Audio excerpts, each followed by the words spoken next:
What's up, everybody? Today we're going to talk about the last crescendo over in Riyadh, Saudi Arabia, and all the fights on that card when we come right back.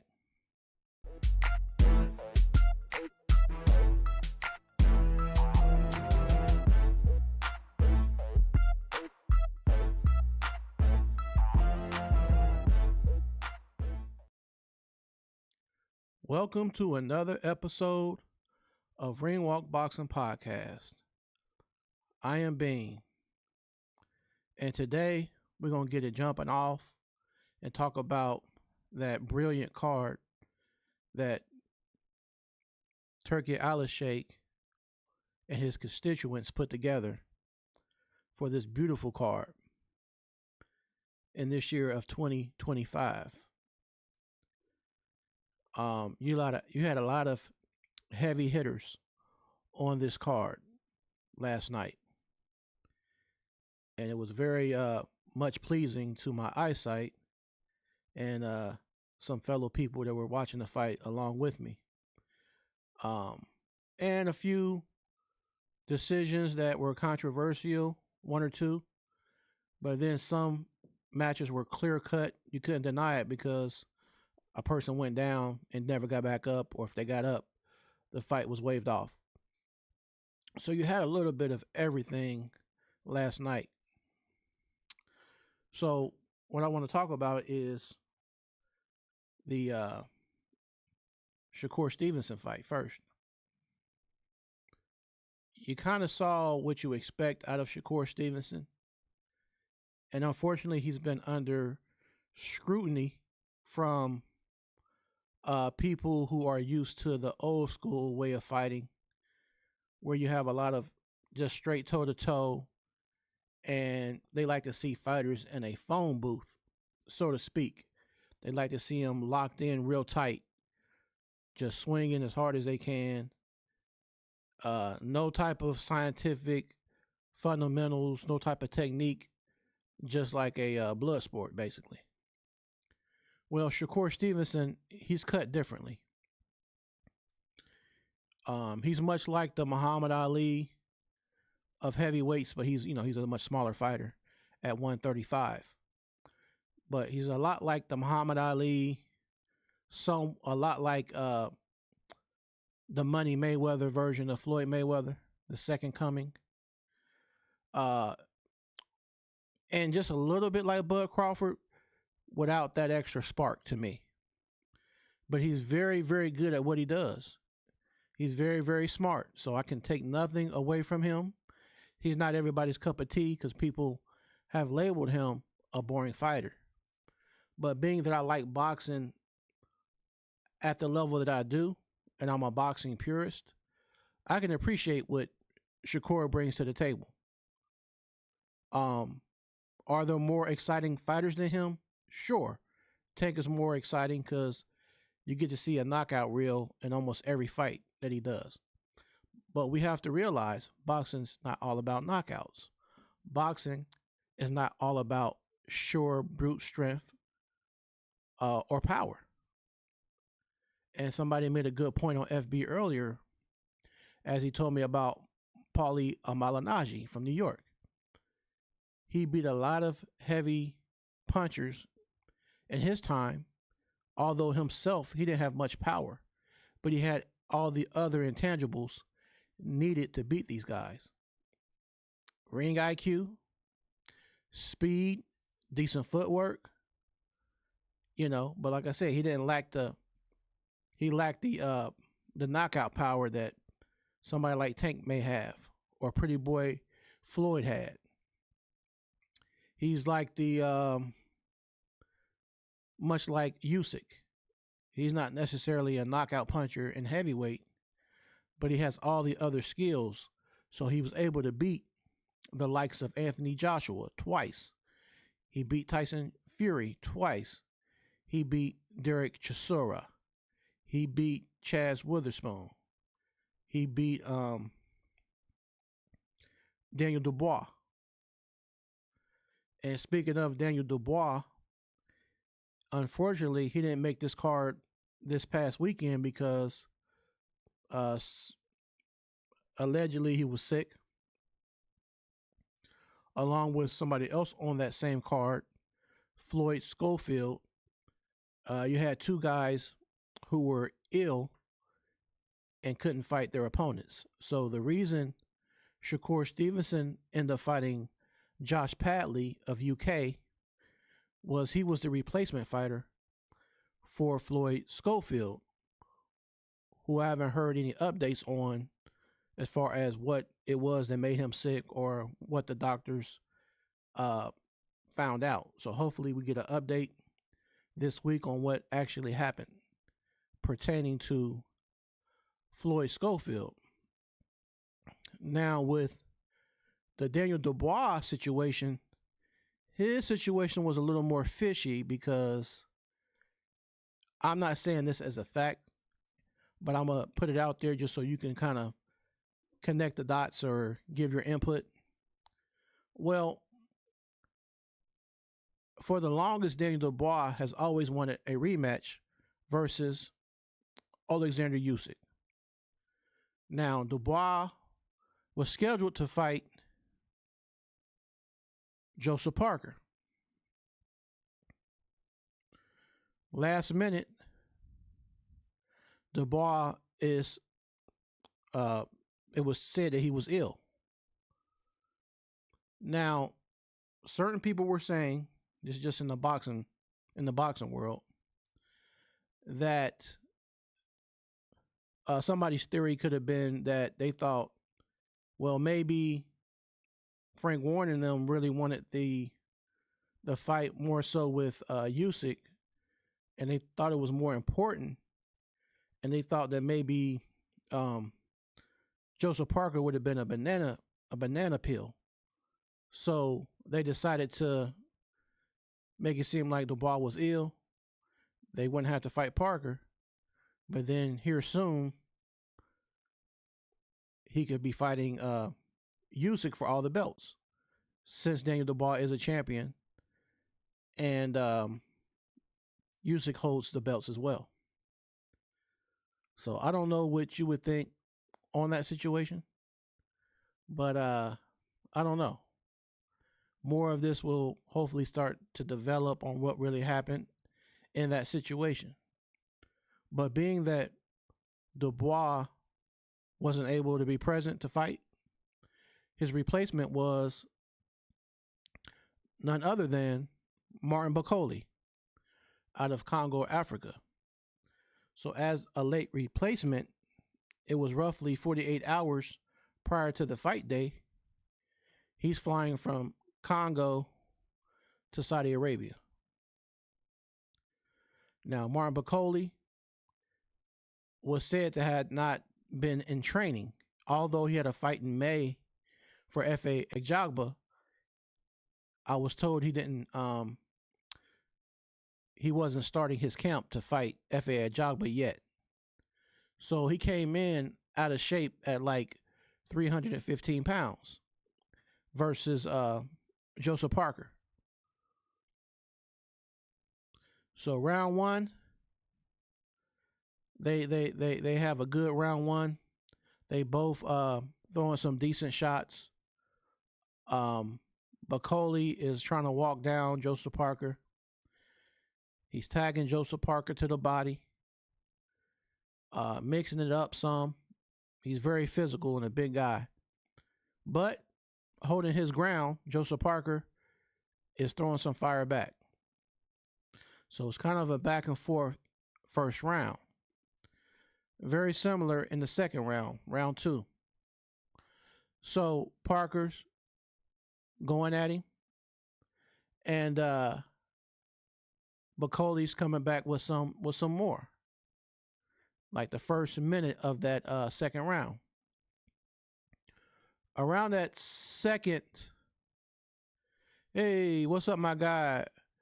Dwayne, you say I'm here, couldn't get through the link. I'm gonna follow the show. Okay, that's cool, bro.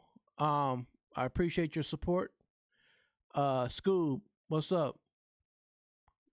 I appreciate you. So, round two, roughly around the second minute of that round, they get into another fiery exchange, Bacoli and Joseph Parker. Well, actually, Joseph Parker throws his signature overhand punch, the same punch we saw him land on Deontay Wilder a few months ago. A similar punch that he used against Zhang and some other opponents.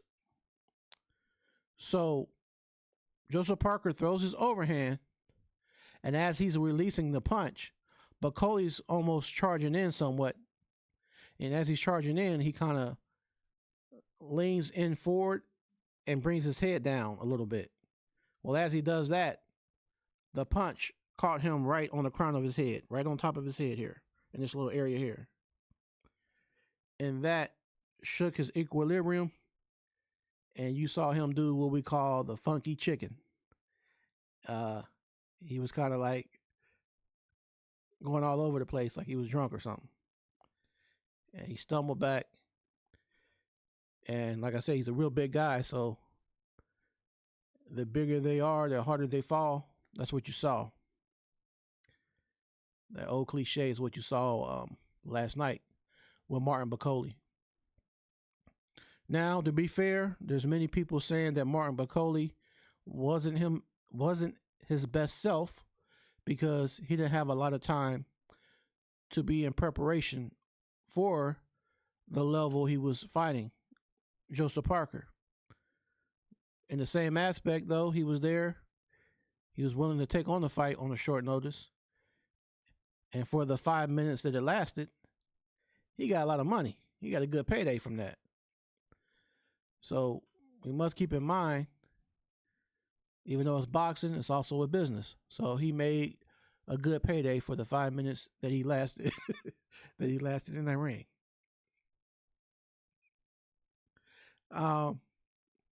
So that's how that fight went. You also had another banger. Zhilei Zhang versus Ajit Kabayel. And I was saying that in my predictions prior, Ajit Kabayel is no pushover. He's very cunning. He's very crafty. He's a swift mover. He doesn't have the fastest hands, but when he does land his combinations, they're very accurate. His punch placement and precision is very intricate. He knows where he's landing those punches, and he lands with mean intent. All right, Dwayne, you said it reminded me of the shot Berbick took against Mike Tyson. His legs and equilibrium were shot. Yeah, I forgot about that. You're right, man. Back in the day when Mike Tyson fought Trevor Berbick, he sure did, man. He was got hit and couldn't gather himself. He got up, and he was like a drunk man, fell down, got back up, was on Queer Street again, and fell back down.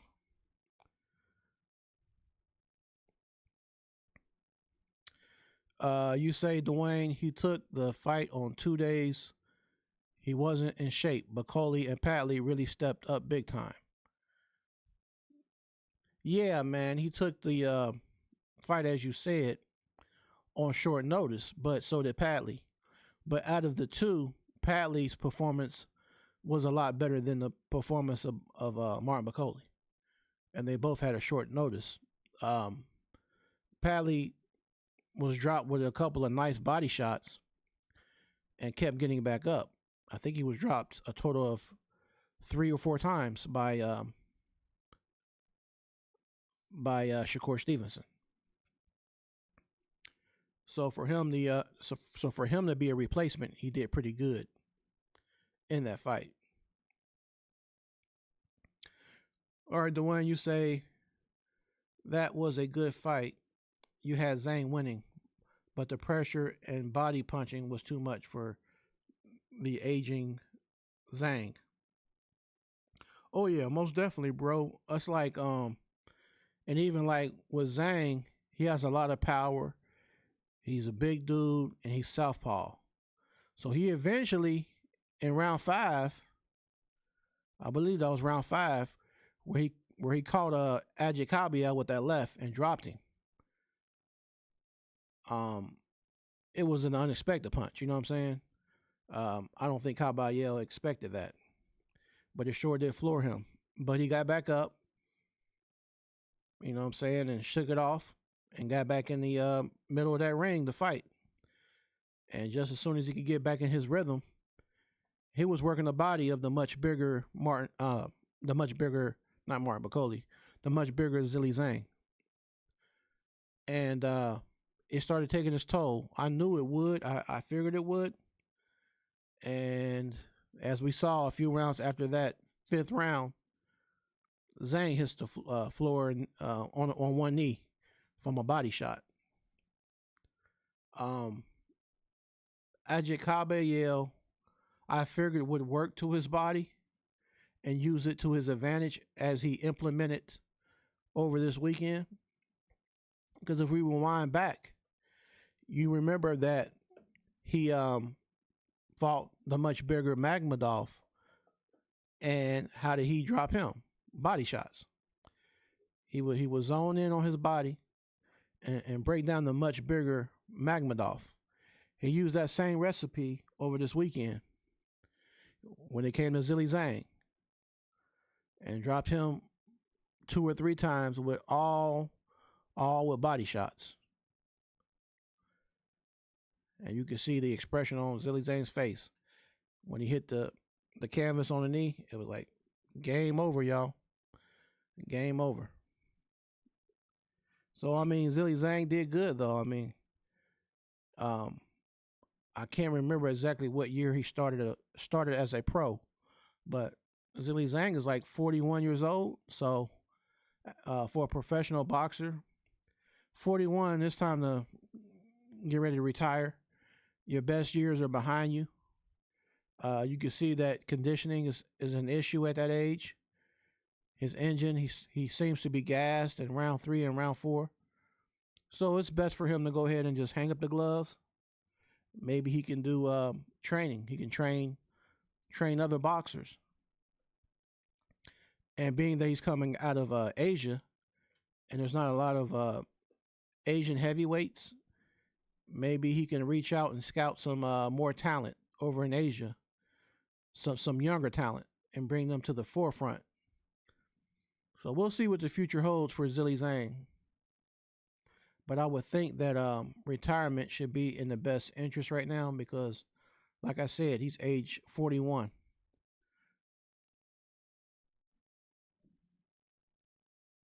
And shout outs to Ajit Caballero on a well-deserved win. And although Parker unfortunately won't get much credit for the win because Bacoli was a replacement, hey, I say hats off to Joseph Parker because he still did a lot of hard training for Daniel Dubois. And it was like the rug got pulled from under him last minute. So I have a lot of respect and commend Joseph Parker. I think he doesn't get the credit he deserves. I think he's a lot better than what people think he is. So salute to Joseph Parker, and Shakur Stevenson. Big ups to him on his victory over Padley. So hopefully, after that win from Shakur Stevenson, it will line up the ultimate fight that we all want to see: Shakur Stevenson versus Tank Davis. Gervonta Tank Davis out of Baltimore, and Shakur out of Newark, New Jersey. It's only right that they fight at least once. Back in the old school days, we were used to seeing fights like that. We had to see Hearns versus Sugar Ray Leonard. We had to see Duran versus Hearns. Duran versus Sugar Ray Leonard. Marvin Hagler versus Duran. Marvin Hagler versus Sugar Ray Leonard. You had all the fights, all the best top guys fighting the best in that golden age of boxing. And we need to have matches like that in this day and age. So hopefully Tank will be compliant to what Turkey Alice Sheikh is trying to reach out to him, for him to see that, hey, I want to see you fight Shakur Stevenson. We got the bag ready. We got some M's for you. You know, you're going to make a big bag on this one. Both of them. Shakur and Tank will probably have their biggest payday, because Turkey Alice Sheikh is not shy when it comes to money. You're going to get them M's, y'all. So, should you see this or get word, Tank Davis, please give us that fight, man. Us as fans want to see you and Shakur Stevenson get it on. We would hate to see the fight, one of the best fights that should have happened that never happened. Much like Riddick Bowe never fighting Lennox Lewis. We don't want to have that type of scenario in 2025 or 2026. So if the fight doesn't happen at the end of this year, hopefully we'll get it early in 2026. Because any time beyond 2026, time is ticking, and these two guys are getting up in age and getting close to the age of 30. We want to see these guys fight in their prime. I believe Shakur's like 27 right now. So we need to see these guys get it on. So, hey, time will tell. We'll see what happens. We will definitely keep our ears and eyes open to more developing news as it trends in the boxing world. All right, Dwayne, you says you don't think he will retire after this. He was competitive in the fight, and he will still be seen as a tough knight out for most. Look out for Derek Chisora. He is still going strong and had his 50th fight. Yeah, man, Derek Chisora is a legend in his own right. His record doesn't look the best as far as people look at the amount of losses he has. But when you look at the full scheme of his actual resume, this guy has ducked nobody. He's even trying to fight Anthony Joshua, and they're friends. But I mean, even stepping up to AJ, hey, that'll be a good payday, a real good payday for Derek Chisora. He wanted a fight with Deontay Wilder, but it never came to fruition. So I don't know, man. We'll see. He wants one more fight before he retires officially, so we'll see who that 50th opponent will be. It could be Anthony Joshua. Would it be Deontay Wilder? Or will it be Dillian White? I think it's going to be one of those three guys. And at this event, you had Anthony Joshua present. You had Alexander Usyk present. You know, so they were there to see these opponents in live action. Because with boxing, when you're at that top level, you're going to be at the ringside seats.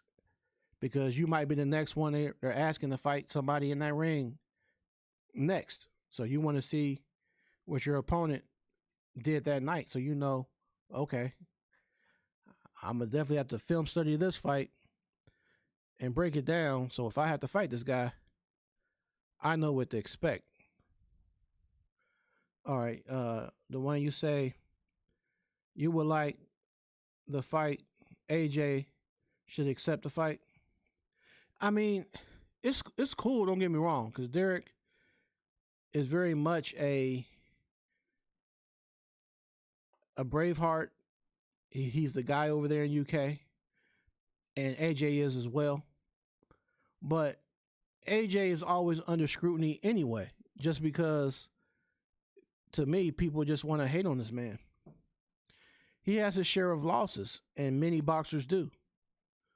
However, I think fighting Derek Chisora, they're going to look at it like it's a cherry pick type fight. If AJ were to win, they're going to make it seem like, well, he should have won because he was washed up and been through many wars. He'll never get credit for a Derek Chisora victory. So personally, I don't care to see that fight. But I mean, if it was on, I would watch it. But it's not a fight that I would prioritize. I'd rather see AJ versus somebody like F.A. Ajagba. If F.A. Ajagba doesn't fight Martin Bakole. Because, see, now that Martin Bakole lost, I don't know if he's going to fight F.A. Ajagba in May still. Or is he going to fight somebody else? I guess we'll see. You know what I'm saying? We'll see where it all unravels in that whole situation. So yeah,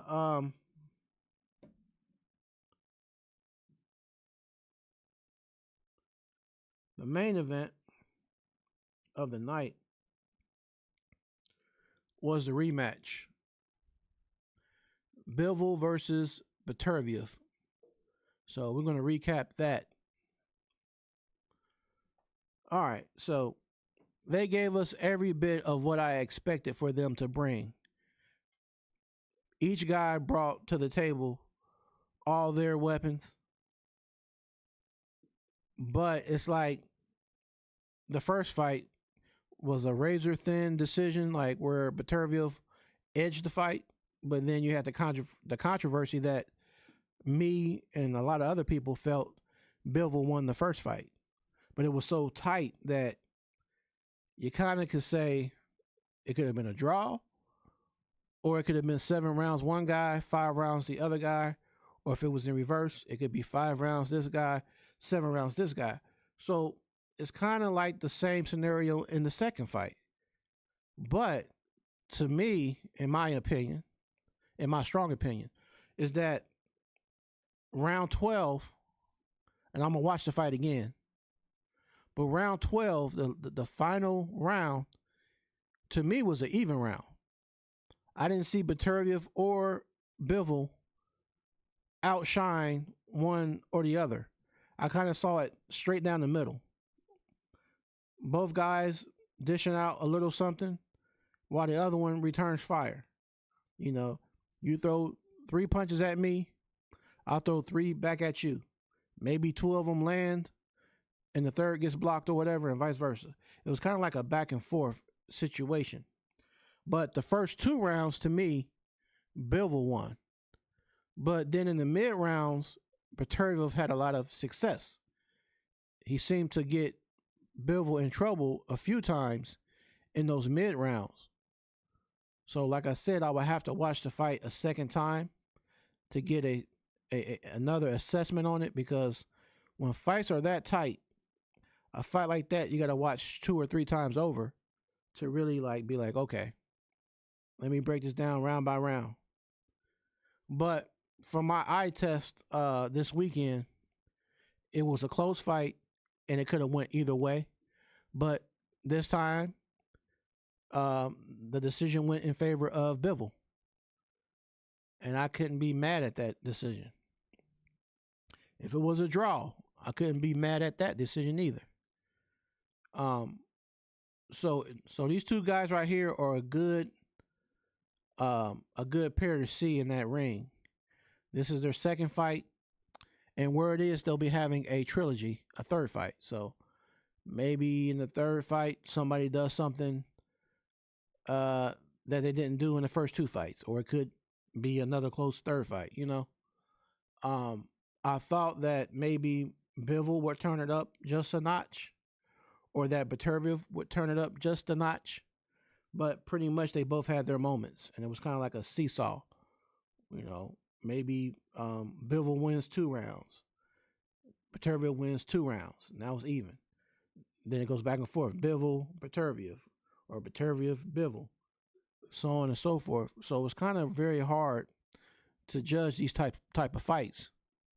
Kind of like the Devin Haney fight versus Lomachenko. A lot of people were up in arms about the decision of Haney winning, but that's boxing for you. You know, sometimes fights are real close. Also, when a person is a champion, in most cases, you have to beat them convincingly.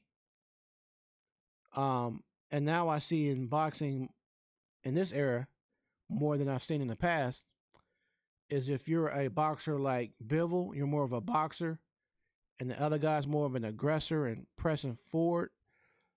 The judges seem to go for the guy who's putting more pressure on the other guy, although the guy going backwards might be landing more. They seem to cater to the aggressor, or what they call effective aggressiveness, as I was told by Kurt Lewis.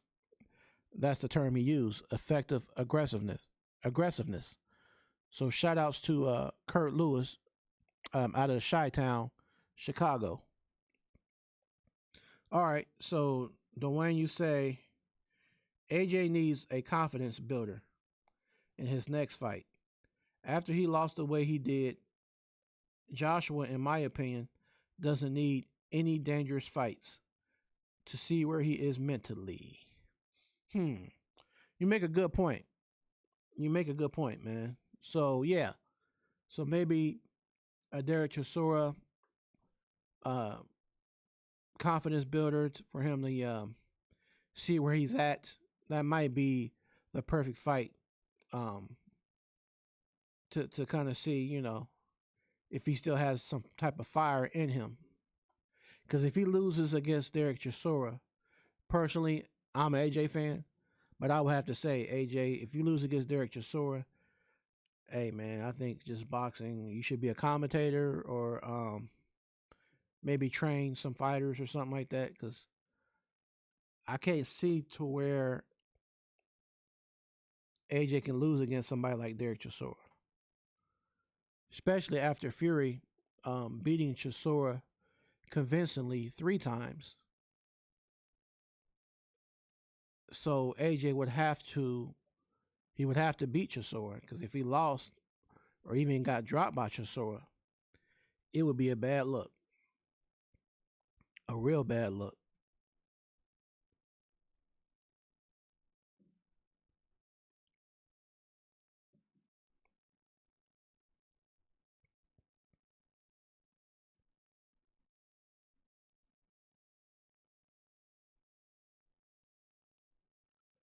So after that fight with Shakur,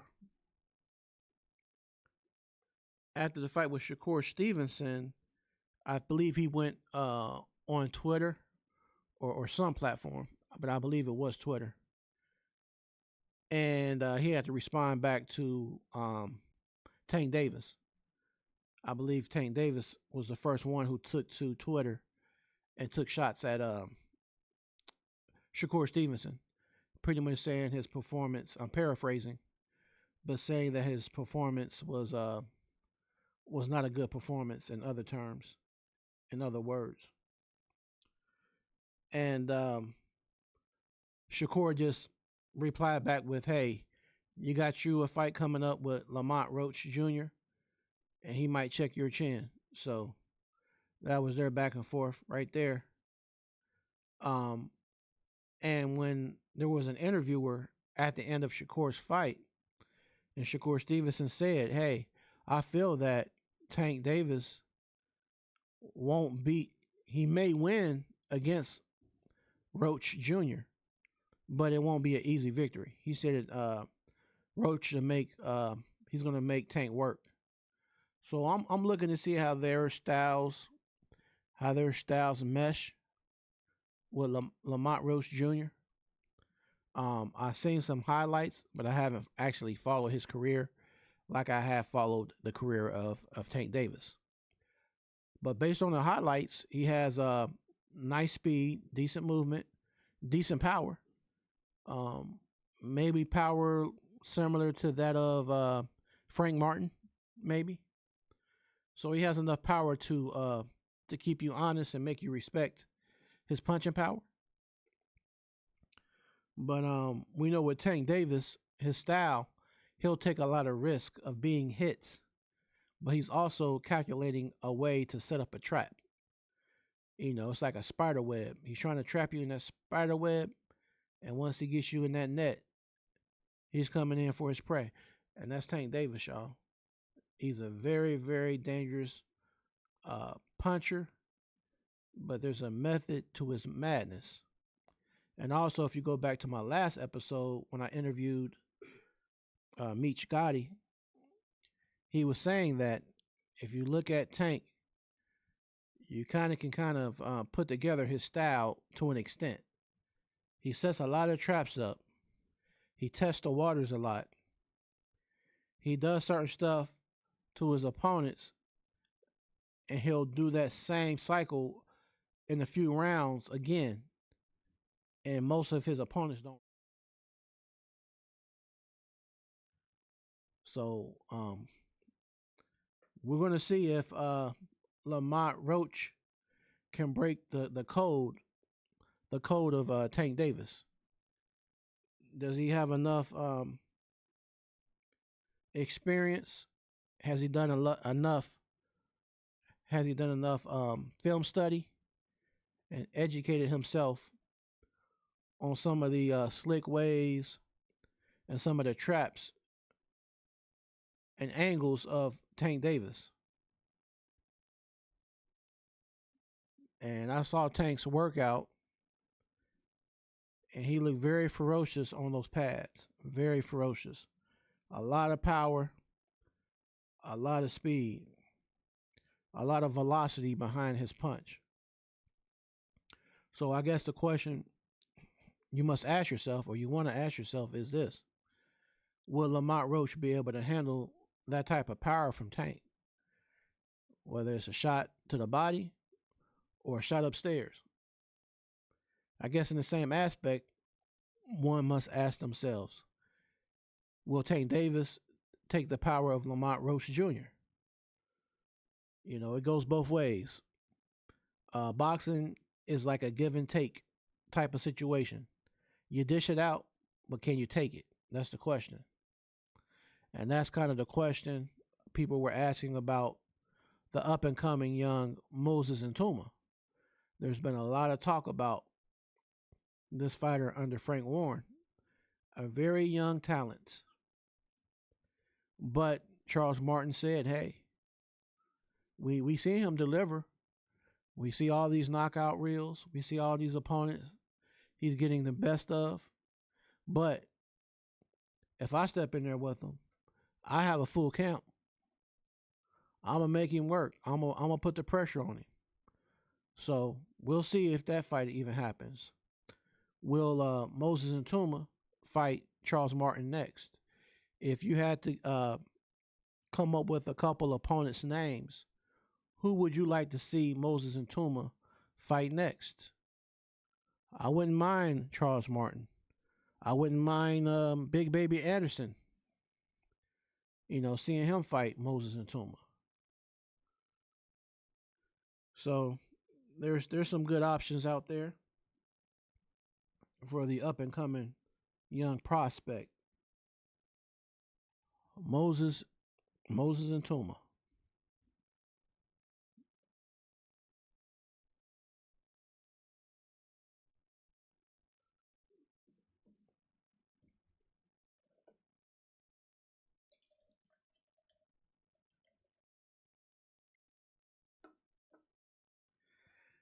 Um. So let me check the. Oh yeah. So speaking of Dillian White, Dillian the Body Snatcher White, he will be fighting here soon with Joe Joyce. It's interesting to see Joe Joyce because he'll be coming off of 2 losses against Zhilei Zhang. One in which he was stopped, and in the rematch, he was knocked out by Zilly Zhang. So, how will he look against a fighter like Dillian White? Dillian White is not the best technically, he's not the best defensively. But what he does do is he's going to brawl and bang. And normally he's going to go to war. That's his style of fighting. So when he does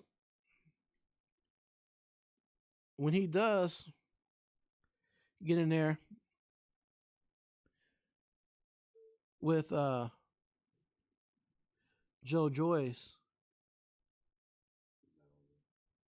he's going to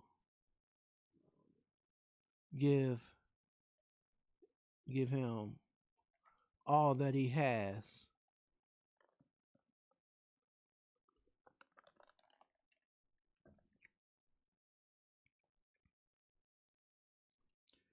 Um so let me know if you looking forward to um Joe Joyce and Dillian White.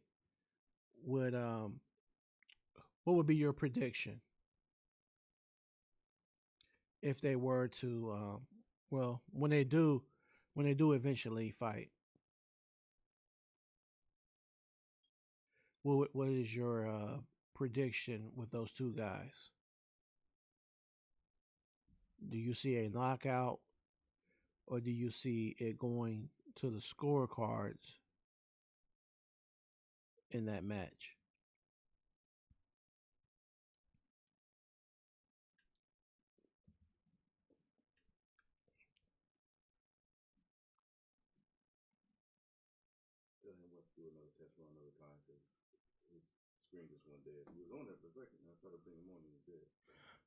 Okay, AD, Dwayne, um, we will try on the next podcast.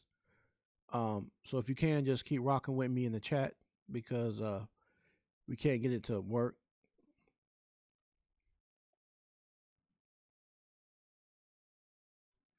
Um, so yeah, I'm looking forward to seeing what Joseph Parker has left. Also, looking forward to seeing what Dillian White has left. So you got the Juggernaut, Joe Joyce versus the Body Snatcher, Dillian White.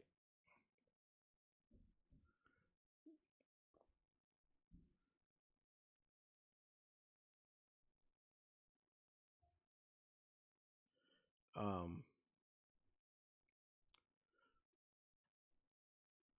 let's see what other upcoming fights we got.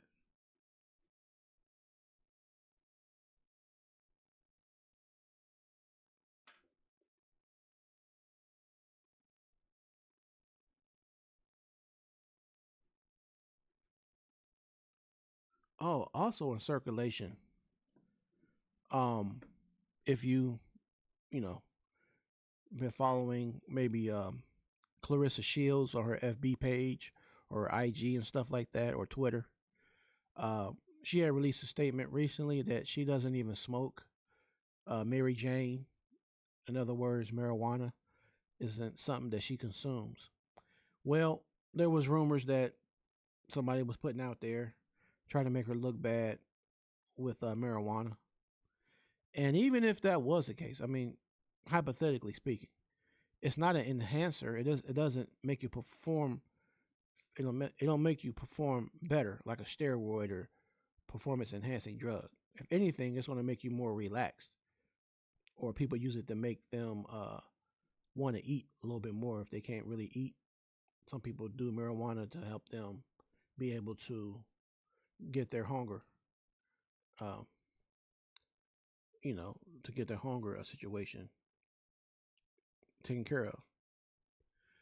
So we'll see what's next on her agenda in the future. Hopefully, we'll be seeing Clarissa Shields, hopefully again this year in the ring, because she needs to stay hot and everything.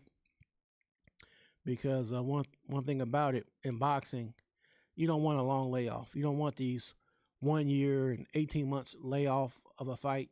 You want to make sure a fighter's fighting every or 4 to 6 months, um, to keep them sharp, to keep them active, so they don't get ring rust and things of that nature.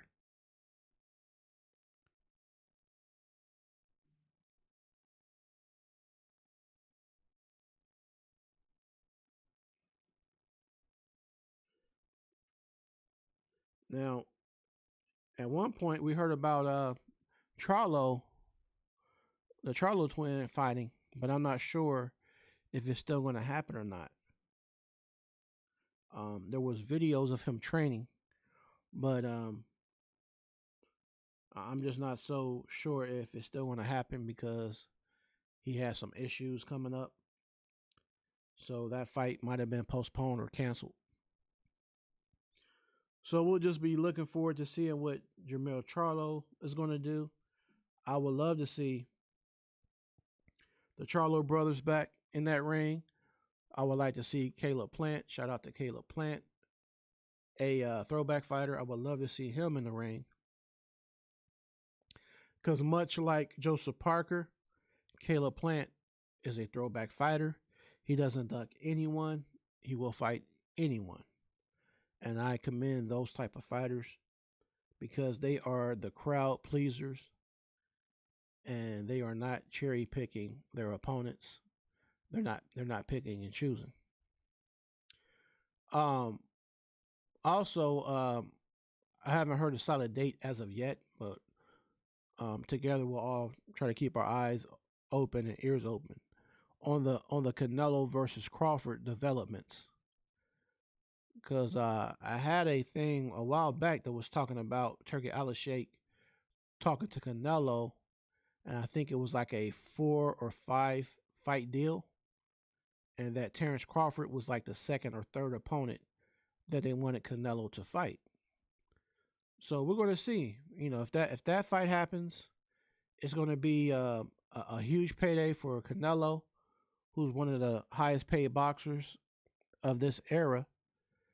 It'll be a great payday for Bud Crawford, and it will be a great experience for either fighter because Canelo hasn't fought a fighter as great as Bud probably since maybe Mayweather back in the day.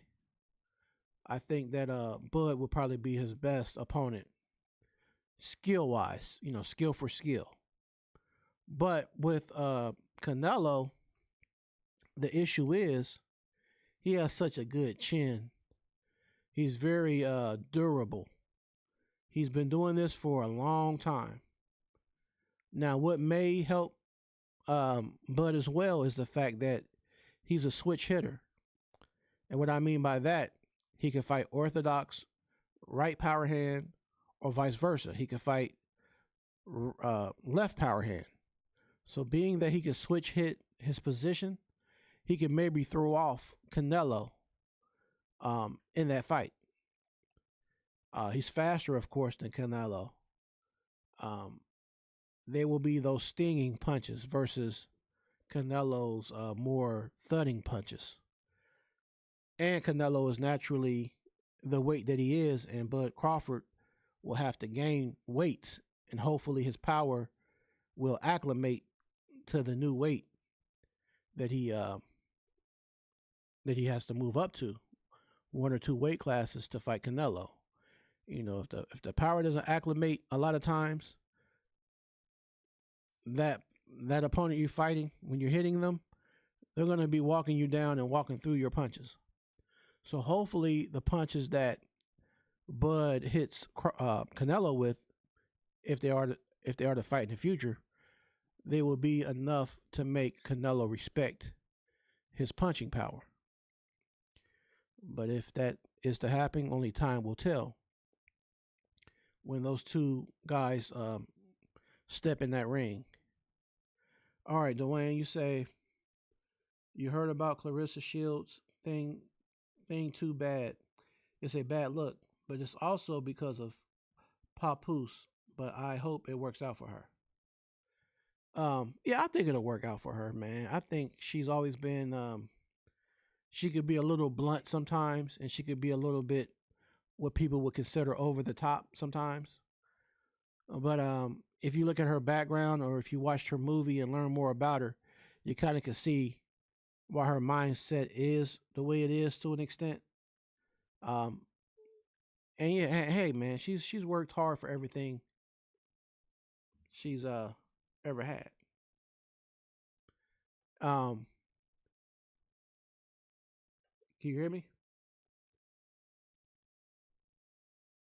I hear you. Okay, I hear you. Yeah, what's going on, man?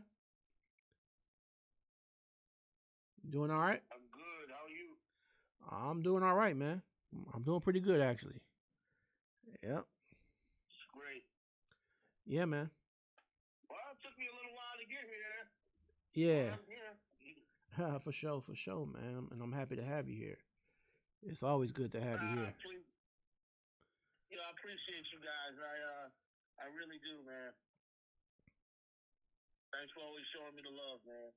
Oh, hey, man, it's no problem at all, man. So just about this, this. I missed about 15 minutes, so I didn't really catch all of the fights that you broke down. Mhm. I missed a few, I think, but Well, we'll talk about the ones you did see. Which ones did you see? no, I mean you reviewed them. Like I saw the Zhang fight. Okay. I saw the Artemis fight. You saw Shakur Stevenson. I saw that. What else was there? What other fights was there?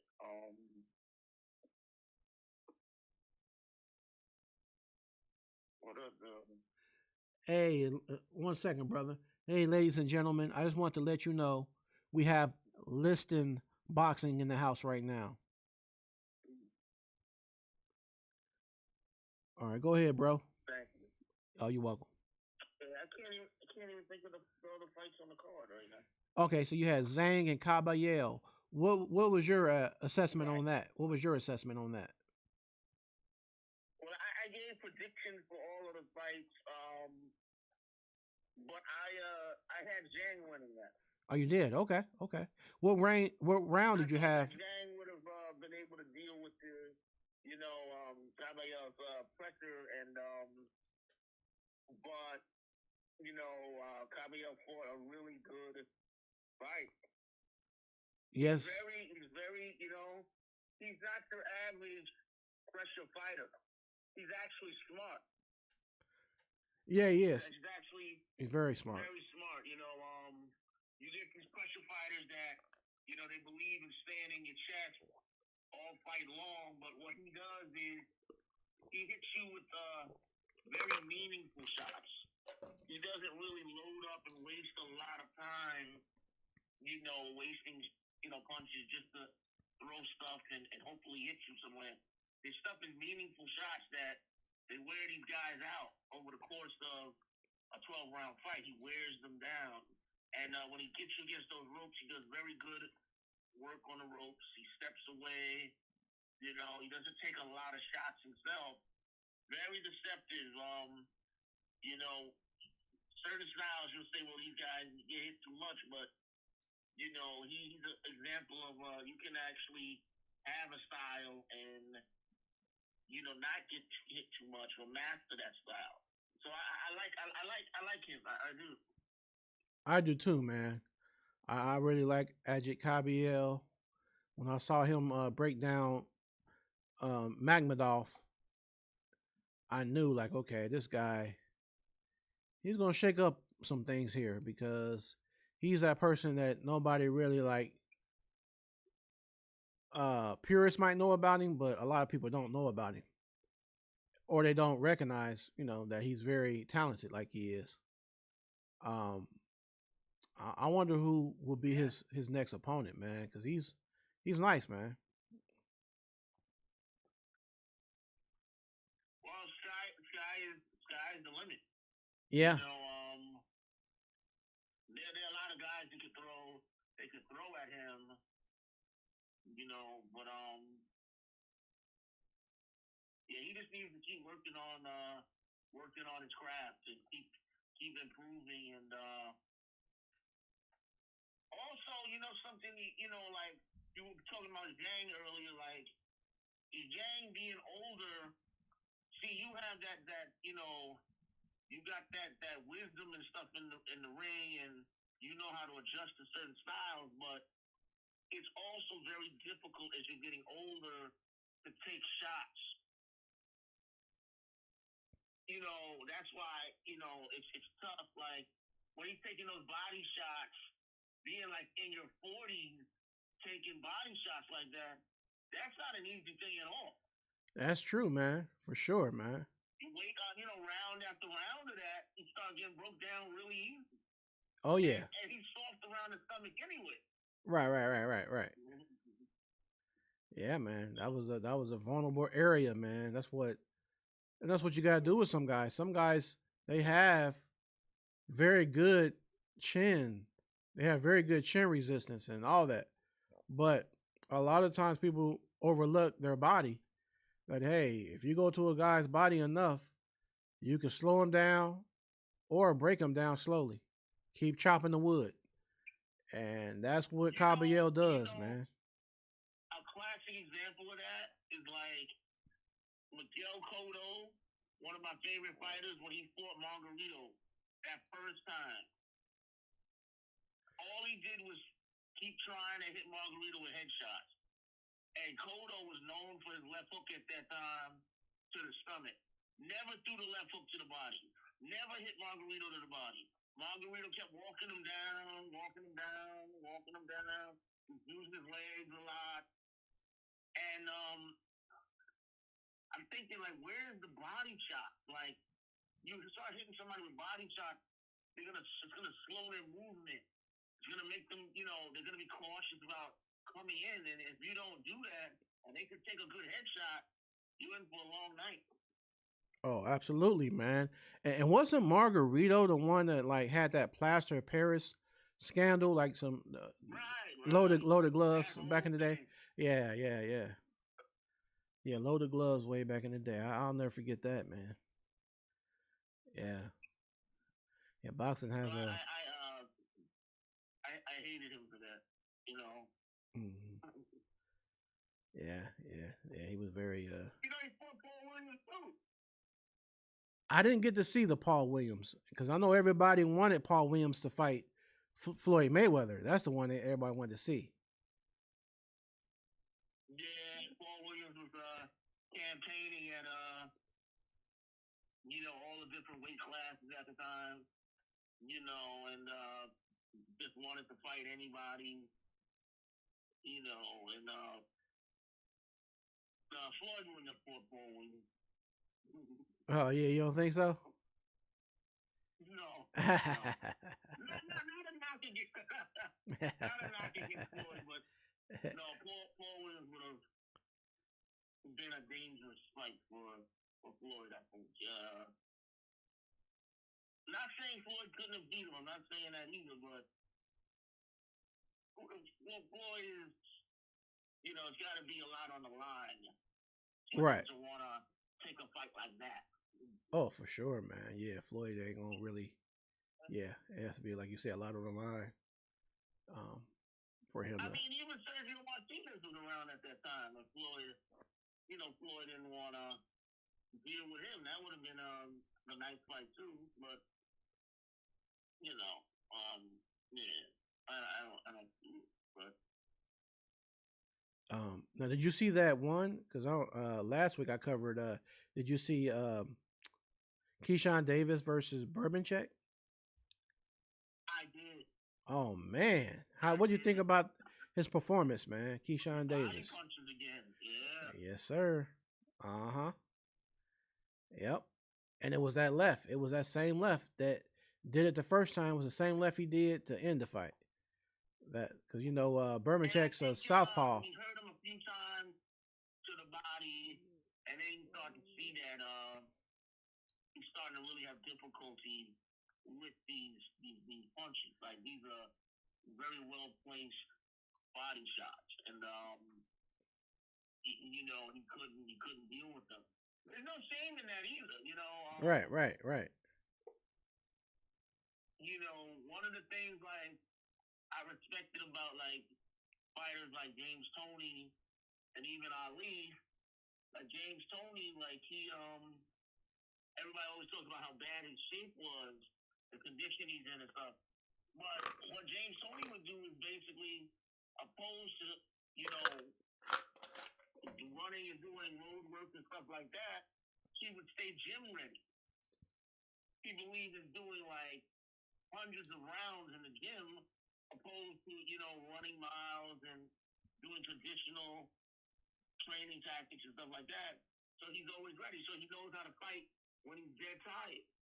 Right. People, when they're dead tired, they panic and they get knocked out. With James Toney, he prepared for that. Yeah, and, yeah. Also, he takes a hell of a body shot. Takes really good body shots. They spar for that. Ali used to too. Have these sparring partners that beat him up to the stomach. So they get used to that. Right. That's a good grueling though, but the average fighter's not going through that for a body shot. But when they start getting hit with them, they feel them right away. And oh yeah. It's something. Did you get to see the match with Shakur Stevenson versus Josh Padley? I did. What did you think of that? The performance of Shakur and the performance of Padley. I'm losing faith in Shakur Stevenson. I heard what you were saying earlier. He's a diva. And Hank too. They got to grow up. Like, it's time. Like, Shakur Stevenson talks all this stuff. He's the best. He's this. He's that. Don't get me wrong. I'm not saying he doesn't have skills. Not saying that he's a terrific fighter when he's on a game. But Shakur Stevenson has a big problem with his attitude. He has a very nasty attitude. He's very arrogant. And for what? You're not knocking anybody out. You're not stopping anybody. You're not knocking anybody out. All right, last night, okay, he did, hitting the kids to the body and stuff like that. A part-time electrician who on a few days pitched this fight, who made a good account of himself too. But, these guys need to really, like, fight each other or just keep it moving. Like, and then Tank is talking some other world stuff. He wants to retire and go around the world and do yoga. Look, if that's really what you want to do, please go. Please. Yeah. Because these guys are not, they're not motivated. He didn't even want to take the Lamont Rope fight. Like, you're not even, like, promoting your own fight. I didn't even know the fight was still happening. Tank was like, the fight is off. Right, yeah. Like last month, I'm like, oh, it's not happening or whatever. right. Nothing about the fight, now it's back on. Right, now it's back on, right, yeah. There's definitely some So now they're gonna get it on again, I guess. But yeah, mixed signals. Tank will be interesting for a while because they fought each other a few times with the amateurs. Yeah, so that history, they got history. Right. Yeah. They're familiar with each other, so it ain't gonna be something like one comes in and knocks the other one out. I see Tank winning, but I think it'll be mid-rounds or something like that. Yeah. But yeah, like you said, man, sometimes when these fighters get into their own minds, they get to the point, like you said, where they're like a diva, and it's like they have all these unrealistic demands, and when you got all these unrealistic demands, that keeps the big fights from happening. All because it's a problem because you look at like when Shakur Stevenson was fighting, he's confident because he knows he's fighting a guy like Padley or whatever who's he's an electrician by trade. You're fighting him, and you're like, you got super confidence now. Because you know it's going to be like, all right, well, this is a guaranteed win in your mind. But you didn't fight Edwin Dos Santos that way. You didn't fight him like that. A guy who can knock your head off. Right. Fight long, you back settling. You didn't have all the confidence in it. Oh, well, I wasn't in the best of shape and all this. And it's a million and one excuses as to why you look the way you look. I don't know. I really, that's when I jumped off the Shakur train. I jumped off the train. I said, that's it. So, I think they all have talent. Haney too. I don't know. I hope they all fight each other. Facts. And then Floyd Schofield. Yeah. He was doing too. He didn't have no intentions on fighting Steven. Yeah, man. Yeah, man. I really don't think he did. I think his father put him in a good position, like, look, we can we can possibly get him to fight. And they took the fight, but he would have never gotten that fight if it was just up to his son, trying to get the fight. I don't think so. I really don't. Hey, what's up, King 1977? What's going on? And hey, everybody in the chat room, hit that thumbs up button, please. Make sure you hit the thumbs up. Yeah, man. It's a shame, man, because Floyd Schofield would probably never. It'll be a long time before he ever gets a fight at that level, because it really wasn't even. They pushed for that fight for so long. They barked about a Shakur fight and this, and this, and then it got real. Now you're in the moment, and all of a sudden, everything goes sideways, man. So it'll be a long time. They never say what these illnesses are. Yeah, they never say what these mysterious illnesses were. So hopefully, like I said, what is it, the cold? What did you catch a cold in 2 days and you just can't push through it to fight? And I don't know. Yeah, man. Man, it's kind of crazy, man. How boxing sometimes, how things can kind of go. So I'm just wondering if we're going to get more intel or actually find out what it was that had made Daniel Dubois sick and what it was that made Floyd Schofield sick. And after that, where do they go from there? What is Floyd Schofield going to do? Because he's up and coming, so now he's going to have to go back to the level that he's at and build himself back up. He's not going to be able to see. He kind of leapfrogged and got lucky with a Shakur Stevenson match. He's not going to get something on that same level now. He's going to have to fight people that are around his level. I don't know if they considered that. I really don't know if they considered that's a real possibility. Man, the opportunity was massive. The payday would have been off the chain. He just missed out on everything, man. And he would have, to me, he would have gave a pretty good fight to Shakur. Not saying he would have won, but he would have did probably a little bit better than Padley or just as good. Yeah, I think Shakur Stevenson, his style, I think he's a problem for probably most people he faces, but I can see he doesn't really like punchers. I can see that a guy, if somebody can really hunt him down and put some real pressure on him, I think he'd have a really rough way to go. Yeah, man. Yeah, man. But he's very fast. Yeah. He got quick hands. He got quick feet. Yeah. He's not. He doesn't like to get hit. I mean, more so than most guys that have the same style, but I don't know. I mean, I don't know if he has that dog in him that he may need. I mean, Right. to forget some of these really fights. And speaking of Daniel Dubois getting ill, the fact that it was Bacoli who was the replacement. What do you feel about that fight? The Bacoli and Joseph Parker.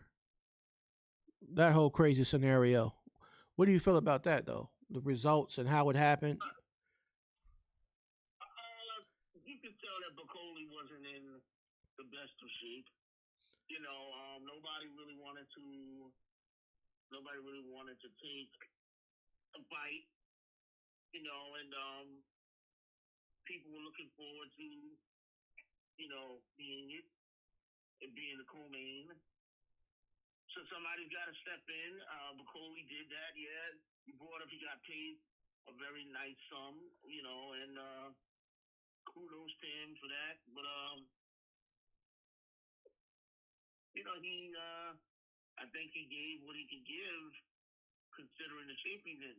That's why you get certain fighters that they stay, fight ready all year long. Whereas some fighters in between fights, they balloon in weight and they don't get in shape until it's time for training camp to get ready for another fight. So when something like this happens, they're not ready. Right. Bacoli was not in 12-round state, to go a hard 12. And I've already heard people like, Bacoli's a bum and all this stuff. But he got hit with a hard shot that took his equilibrium out. Whoa, the legs are gone. Facts. It was on the top of the head. It wasn't a chin shot. Yep. Yep. That can take anybody out. It's not about how well you take a shot. If you can't get your legs up under you, and you don't know where you are, I mean, it's one of those things. Yeah. And he wasn't bitter about it. Right. Yeah, and that's the thing, man. And I want to do a quick. I want to kind of piggyback because I meant to talk about that. So now you refresh my mind. So yeah, so to everybody out here viewing, and you're looking at me, the chin is here, y'all. Y'all know this. The chin is here. So sometimes a puncher gets hit here, it can knock him out. But in the Bacoli situation, like I said before, when Joseph Parker threw the overhand, Bacoli kind of was ducking down towards him. So the punch that was already being thrown landed on the crown of his head, on the top of his head. And he was like discombobulated. It happens. It happens. Like certain fighters can't take certain punches in certain areas on their head. When AJ got hit by Andrew Ruiz on the side near his temple, he was discombobulated. He never recovered. The same thing happened to Christy Martin with Layla Ali. Layla Ali hit her on the side of her head, and she kept saying in her corner, like she was telling her corner, something's wrong with me, because Christy Martin, she was concussed. So a lot of times, if you get hit on top of your head, the side of the head, or the temple, these guys or females in the ring, they will have a concussion, and that's why they're never recovering as they should. Check this out, right? Like that is so true, right? I got one too. That's like Andrew Galata. Like Andrew Galata is as much of a bad reputation as he's had as a fighter for the things he used to do when he was fighting, but when he fought Mike Tyson, and Mike Tyson's hitting him with these shots, they found out that he had a concussion in that fight from those first initial rounds, and he's telling his trainer, like, I cannot go on, and they're pushing him out there, and they found out that had he continued to go on and take stops like that, Excuse me, he could have possibly died. Oh yeah. For the first time in his life doing something like that probably saved his life. Facts, yeah. And they look like it's a quit job, but he knew what he felt. Something was wrong. Like, he's getting hit easy, man. And Yeah. He knew. He knew. Yeah, you're right, man. Those concussions are no joke, and that's kind of like that fight. Remember, if you remember, maybe 2 or 3 years ago, when Charles Martin fought Luis Ortiz, Yeah. I and saw that. I remember that fight. yeah. Charles Martin dropped Luis Ortiz twice with a jab, so it looked like it was a situation to where, as long as Charles Martin can keep the range with his long jab, keep Luis Ortiz on the end of a jab, he'll win this fight. But somehow he got caught off a guard and had a little moment of getting relaxed, I guess. And Luis Ortiz caught him on the side of his head, and he was standing there staring off like he's staring in space because it caught him on the side of the head, kind of like the AJ punch from Ruiz. And Charles Martin never recovered. And and Luis Ortiz picked up on his body language, like, "Oh, I got him hurt," and Ortiz just went mad crazy, throwing mass flurries at him and stuff, and going crazy. He was trying to get Charles Martin up out of there, and eventually he did. All it takes is one punch, and a lot of times it's that punch in the right spot, you know.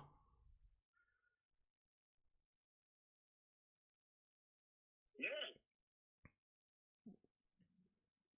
Yeah, it's so true. So, to everybody out there viewing, I mean, it's yeah, I bought a Birmingham Tyson too. A little while ago. Yeah, that was a perfect example of that. yep. And then I also wanted to respond to somebody we talked about. I talked to on a post on FB because, like you said, somebody said, like, Bucoli's a hype job, and I responded back like, nah, he's not a hype job. It's just that you know he didn't get to prepare as well as he normally would, but the fact that he was hit where he got hit, many fighters don't take those punches. They don't recover good from that type of punch on the crown of your head, on the side of your head. So the fact that he got hit where he got hit, it was damaging. It happens. That happens in boxing, especially heavyweights. You know. That's why rabbit punches. That's why rabbit punches are illegal. Yep. Certain things. You can't hit people. It's not. It's very damaging to the body. Yeah, and then I responded to another gentleman, that styles make fights. You know what I'm saying? Because um, Joseph Parker was knocked out eventually in the 11th round by Joe Joyce, but then you turn around and Joe Joyce, he gets beat twice back to back by Zhang. So the initial ideology in most people's mind was, if Joe Parker loses to Joe Joyce, then Zhang, who beats Joe Joyce, is going to beat Joe Parker. Well, triangle theories don't work. What is that? The alphabet theory? Yeah, the alphabet triangle theory. Yeah, yeah, it don't work like that, man. No. And Parker beat Zhang because styles make fights. Yeah. And Caballero was actually dropped by Zhang, but he got back up. He got back up. Yeah.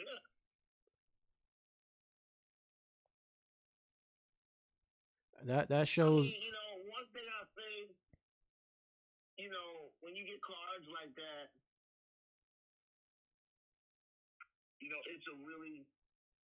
it's a good thing. Like, you're getting some really good boxing cards now. You're getting to see some guys that are being showcased that the world may not have known about before. Hopefully some of these guys can become like household names, even for fans that not too familiar with the sport, maybe watching it first and second time. Like, oh, I like that guy. I like his style, and it's just really good. Yeah, man. Yeah.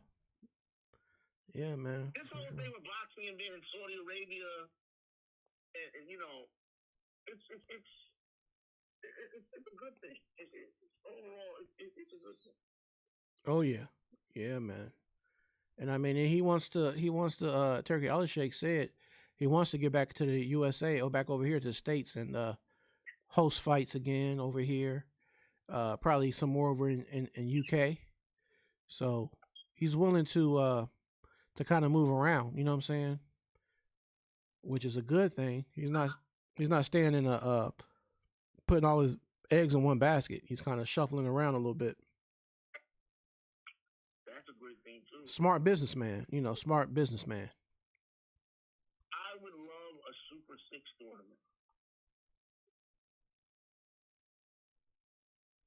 Any divisions that are not unified, I would love to see like a Super Six again. I really loved when they did the Super Sixes back in the day. You remember like Ward and Carl Prock and Glenn Johnson, all those guys. Oh yeah, man. Yeah, that'd be slick, man. If they can bring something in this generation like that, and you never know with Turkey Alashake, the possibilities are endless because he's definitely trying to make sure this boxing stays alive and well. He's making these fights and some good he's putting together some good matches. Pretty most of them are pretty evenly matched fights because this card, you know, you have some pretty evenly matched guys. Other than the replacements, you know what I mean, who had to fill in, but besides them, everybody else had a decent fight. Well, this is the next question. Like, what's going to happen now with Danny Duval? Like, what's going to happen now? I mean, the Joe Joyce fight is no, I mean not Joe Joyce. The Joseph Parker fight is probably off. Well, yeah, that's what I'm wondering too, man. You bring up a good question. So if Daniel Dubois, I know his main target is he's always wanted that rematch with Usyk. But the question is, because he has that belt, does he go ahead and get the fight with Usyk, or will they let Parker get at Usyk first, and then let Daniel Dubois fight the winner of Usyk versus Parker? I'd rather see it that way. I'd rather let Parker fight Usyk and Dubois fight the winner. Don't let Dubois. What happened? This might be the mindset. I'm telling you, Dubois is good as he is. He wasn't going to beat Joseph Parker. I don't think he was either. My prediction was he would do good, but I said round 10, Parker was going to stop him late. I still say to Joshua, if he, you know, being an Anthony Joshua fan, it's such a hard thing. He was supposed to beat Daniel Duval. He was supposed to be there. Like, you know, it wasn't supposed to play out that way. And he lost. And here we are. And, you know, Daniel, I don't want to sound like I'm taking the credit from him, but, you know, the whole thing of, like, being big and strong and just physically moving forward and walking through you, you know, Anthony Joshua should have been ready for that. Yeah. He should have been able to make. Never happened. I mean, you know, what happened to the jab and what happened to tying up? And, you know, it's just like he let him do whatever he wanted to do. Yep, he did, man. It's like he was stuck in the moment, man. And, you know, Usyk is not going to just stand there and let the ball just mow him down. Facts. Never that. He's not going to do that. Yeah, man. Footwork and angles not and. To say that he can be hurt though. Right. He did. We don't know if that was a body shot or low, but whatever it was, Usyk could not get up from that. Yeah, that borderline. That a body shot, he would have lost. Right. Yep, that borderline controversial punch. That's why everybody wants to see a rematch to see if Usyk beats him clear in a rematch, then there will be no misunderstanding. He's just the better man and the better fighter. which he's still a better fighter anyway. It's just that in that situation, we all knew Dubois had a puncher's chance. In that moment, he called him a borderline punch. That was his puncher's chance right there. So it was ruled a low blow though. So we have to take it for what it's worth and what the ref ruled it as, and hopefully he gets a rematch eventually. Now, also, man, in May, the fight was already scheduled before Bakoli stepped in this fight.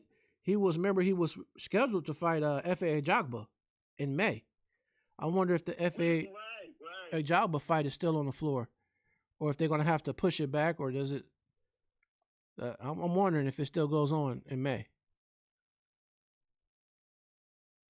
because that's going to be a good fight to me. And I think F.A. Ajagba, if he's smart, he can win. If he's smart. Well, starters, he's got the size and he has the movement. Mm-hmm. He has the jab. Yep, long reach. Good jab. Athletic.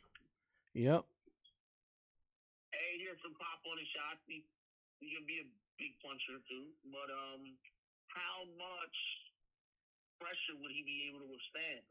That's gonna be the question, I think. Like a guy like Bakoli, you can keep him on the outside, but he's gonna eventually find his way in. Eventually, right? Into your body and landing, and he'll find ways to do it.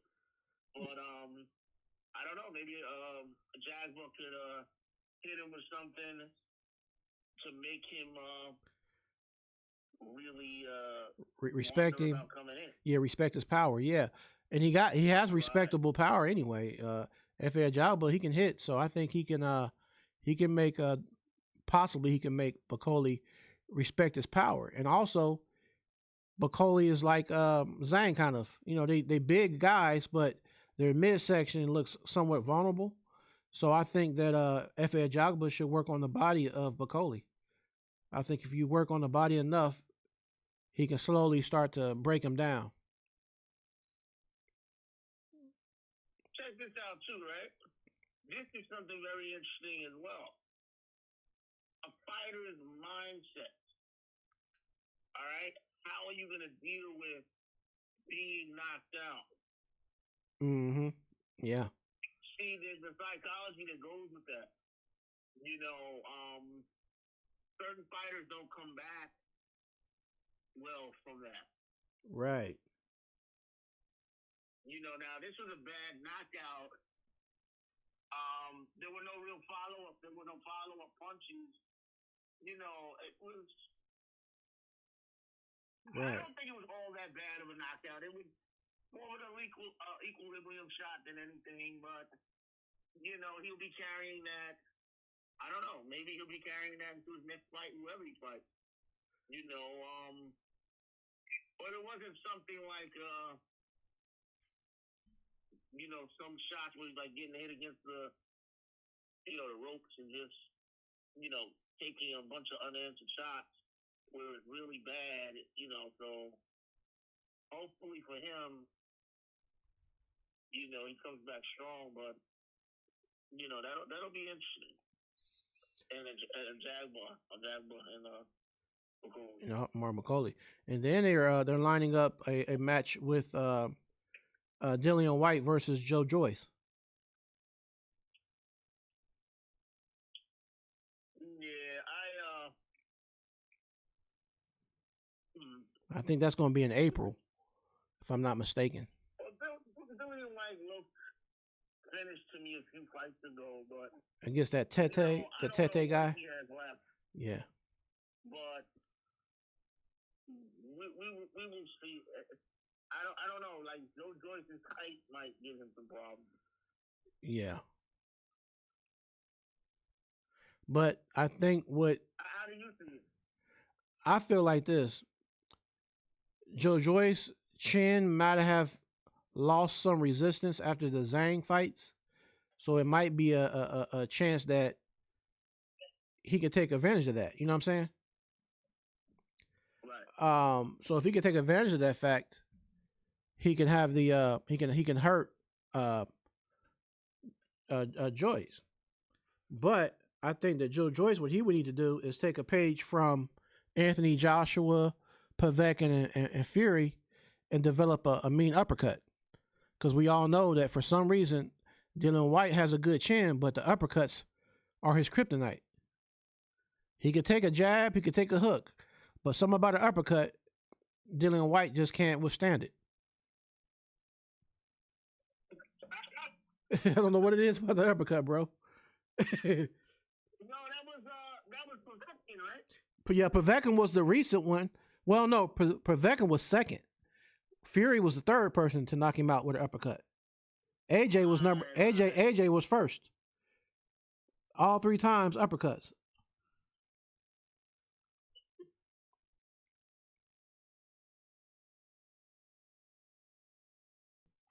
Hey, Rob, can you hear me? He's a sucker for uppercut. Yep. Hey, Rob, can you hear me? Okay, I can hear you. Hey, what's going on? Yeah, so you on here? Cool. Yeah, so I want to introduce you to my guy out of New York, Liston Boxing. And Liston, this is Rob on the West Coast. Yo, what's good, Rob? How you doing, man?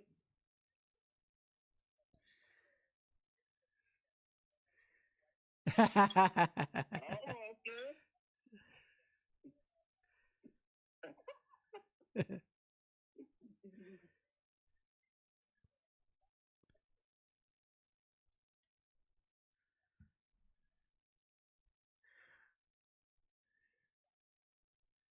Right.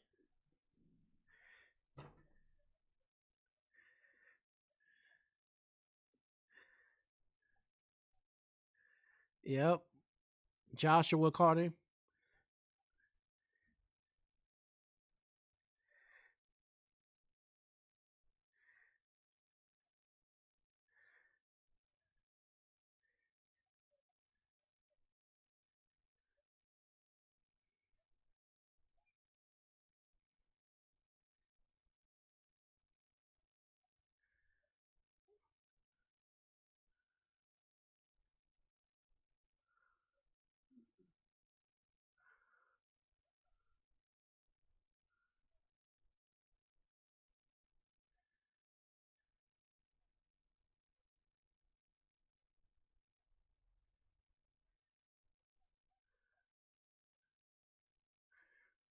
But you know what, real quick, not to cut you off, but you know, he started boxing real late.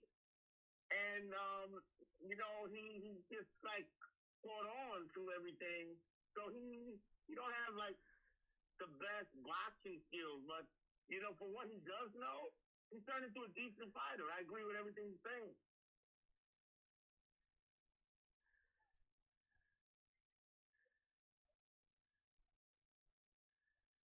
Yep. Yep.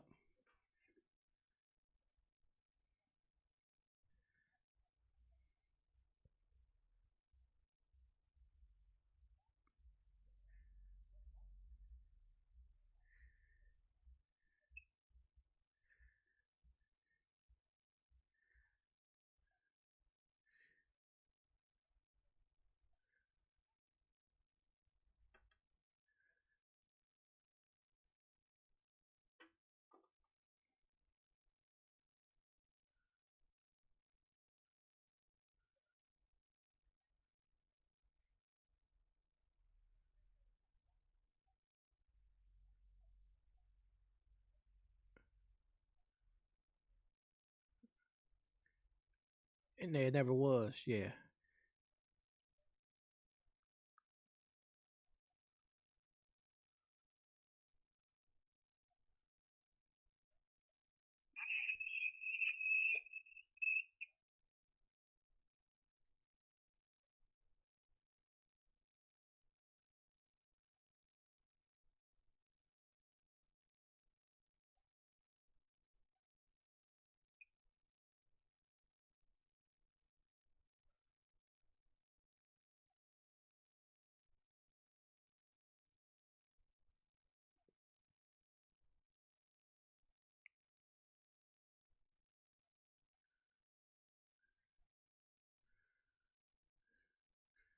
Yeah, he sure did. Yep. Yep. That's a game changer, man. When they get caught like that, man, most guys they don't ever come back from that. You know. That's what he was saying. Yeah. Yeah. That's what Lustin was saying. Lustin boxing. Yeah. Hmm. I like Wilder. I like Wilder enough. I tried to really get on, the Wilder train, but there's some things that stop me from really wanting to embrace him like that. Now, everything you said is very true. Now, for a guy who is athletic and he really only knows that he has a right hand, it's went incredibly far. Well, he had like 7 or 9 like title defenses, right? When he was champion.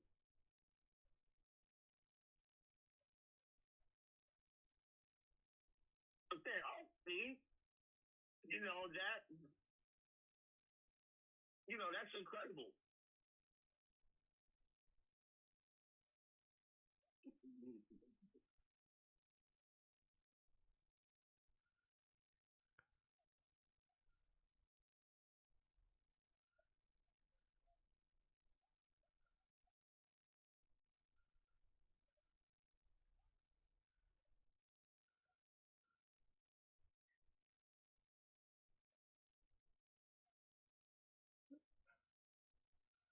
Yeah. Moses Intuma, Fabio Wardley, Lawrence Okoli.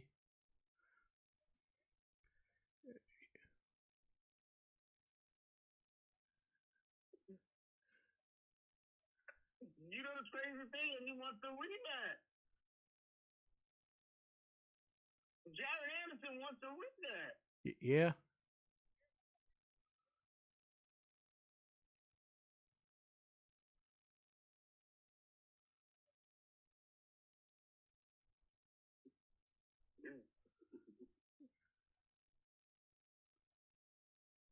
Yeah. Well, that's the thing. That's what I said, right?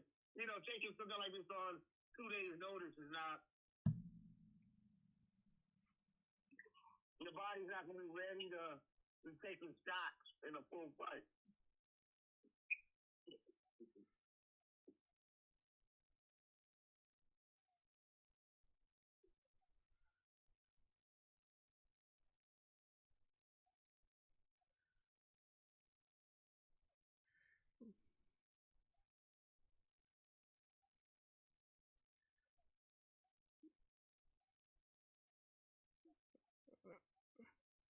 Mm-hmm.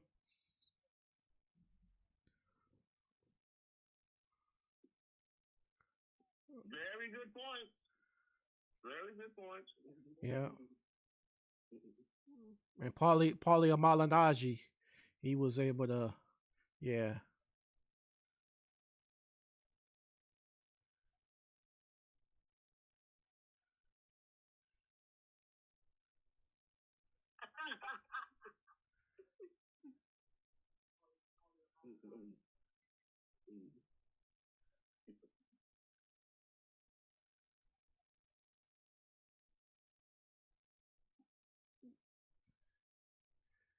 Yeah. Very good boxer.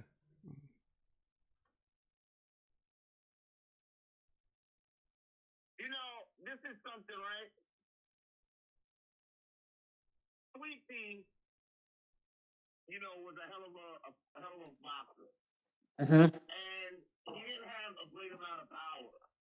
But one thing I can say I respect about a guy like CP was he was fighting a guy named what's the Cuban guy now?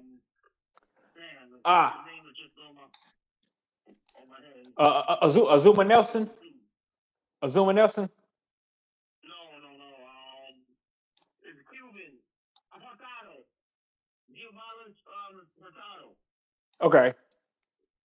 All right, so Sweetie was outboxed in the fight, and he was losing going into the 11th.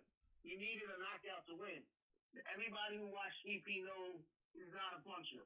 He knew he Yeah. needed the knockout. He went and he got it. He went and he knocked Hurtado out. And Yeah. I think like you look at Shakur Stevenson.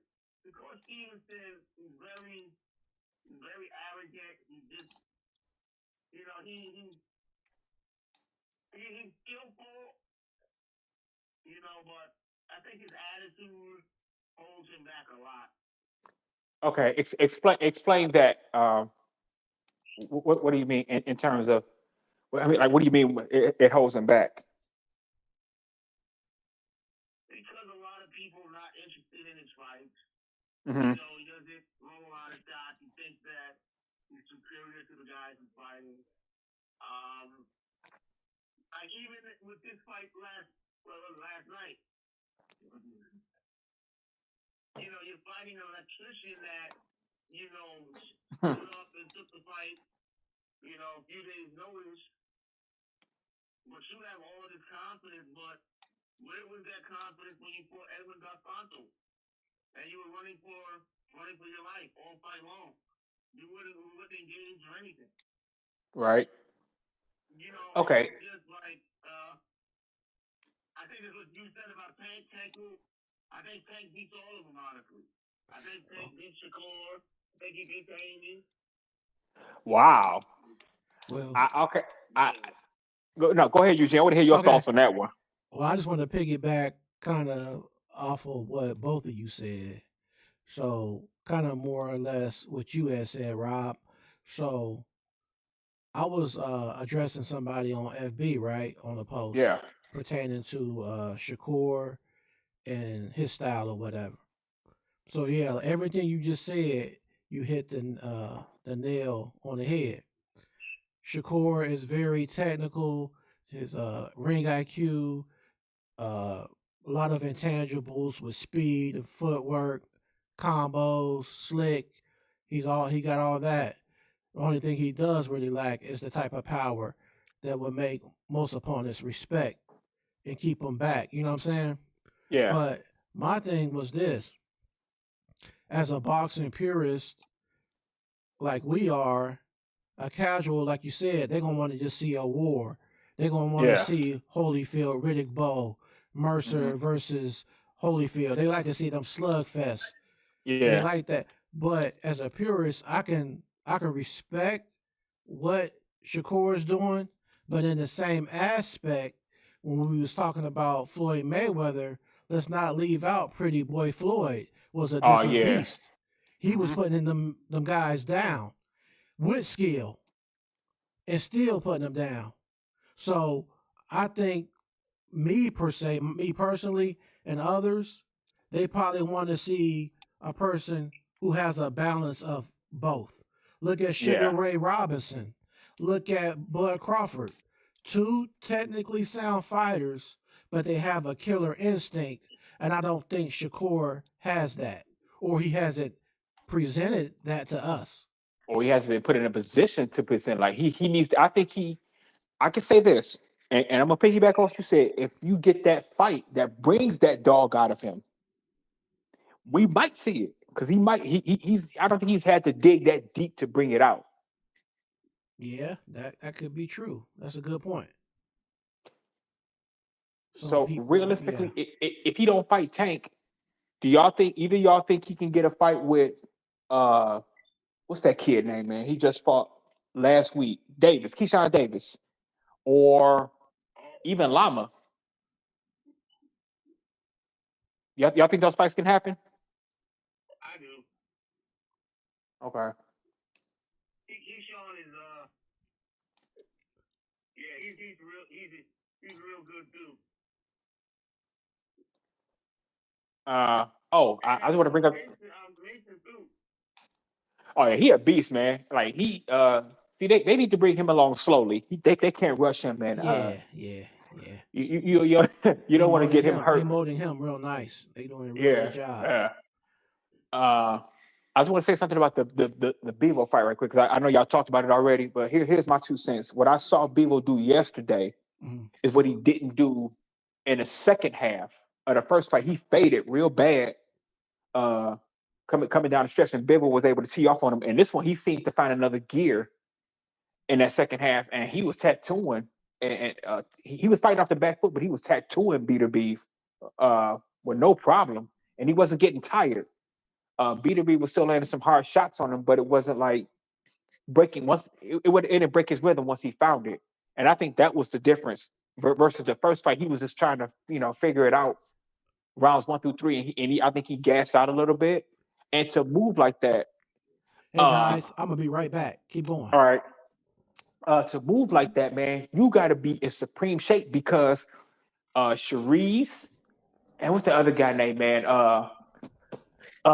Carlos. I don't want to. I don't want to say. I don't want to mispronounce his last name. Uh, Carlos Adames. If I'm saying it right. Yeah, you got it. Okay. Okay. Sharice was moving around the ring, man, and he was doing good, but then it was like he stopped throwing and started worrying about what Carlos was doing. Like, bro, but to move like that for 12 rounds, you got to be in supreme shape. And a lot of times those guys are not. They come out hot and they come out firing, but you can't sustain after 12 rounds. He wasn't able to sustain it. I thought Adams did more than enough to win, at least by a split decision. I didn't have Bivol winning the first fight, and I didn't have him winning this fight either. Okay. But I also knew that they would give Bivol a decision. And I knew if BETERBIEV didn't knock him out, he would get a decision. I had BW stopping him at first. Like that was my original pick. But like as the fight carried on, he wasn't able to corner and tee off on BIVOL.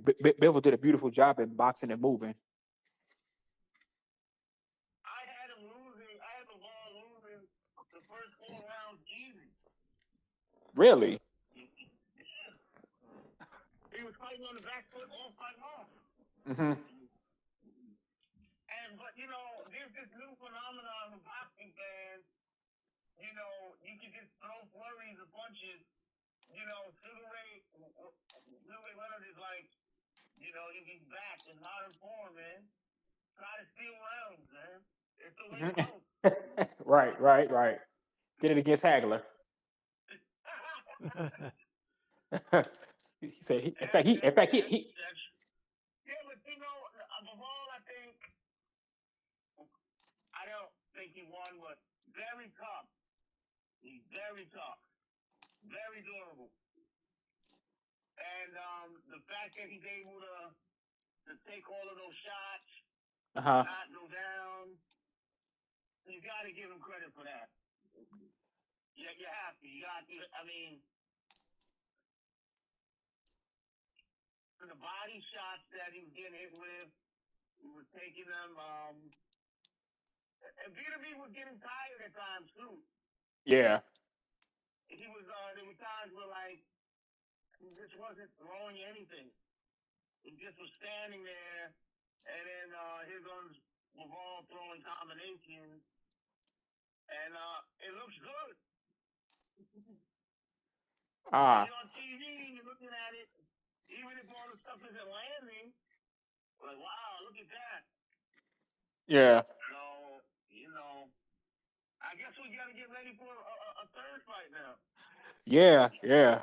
Oh, Eugene, me and you talked about this a short while ago, about him fighting Benny. Well, we obviously not gonna see it next, but do you think that fight happens? And what do you think happens if the winner, okay, against either of them? We only talked about him and BETERBIEV. We didn't talk about him and BIVOL. Okay, so if the winner of the trilogy fights Benavidez, Yeah. ooh wee, um, I think with the style of and the reach of Benny, he will look better against BIVOL. Mm-hmm. If BETERBIEV, it just depends on how he takes the power of Benavidez, who can, he can hit, but if it doesn't have much effect on BETERBIEV, like it did when BETERBIEV fought Anthony Yardy, Yeah. he's in trouble. If you can't make Arthur respect your power, you're in trouble if you're a fighter who's not fleet-footed like Bivol, who can move, Mm-hmm. and Benny can't move like Bivol can. Mm-mm. What you think? Um, I agree. I like Benny Man, but like he can. I think sometimes he punches himself out, especially like in them later rounds. He's still landing and throwing. Against Bivol, I think that'll work. Against BETERBIEV, I really don't think he would have to be in like super supreme shape against BETERBIEV. If I'm saying his name right too, I think if he took a good shot coming down the stretch, because they're both pressure fighters, and they need a they both come forward, so they need that come forward style to get themselves going, like that dude. I forgot his name back in the day, and Triple G just jabbed him into an oblivion. I forgot his name. They need come forth rhythm like that. But if you're able to break their rhythm coming forward, then it's over. I think he'll do better against Bivol than BETERBIEV. Me Do I think too. he can win? Yeah, but realistically, he have a better shot against Bivol. That's what I feel. What about you, D? Listening. We're talking about If Benavidez. winner fighting Benavidez fought the winner, Benavidez, right? Yeah. I think Benavidez would have an easier time with BIVOL. Basically of style. And at this point, BETERBIEV, I don't know. That's like would be some time off still. I don't know. I mean, BETERBIEV he might not be able to hurt you guys the same way. I've never seen nobody taking punches like this before. Not even go down. Mm-hmm. And I mean hitting him a lot. Right. So it's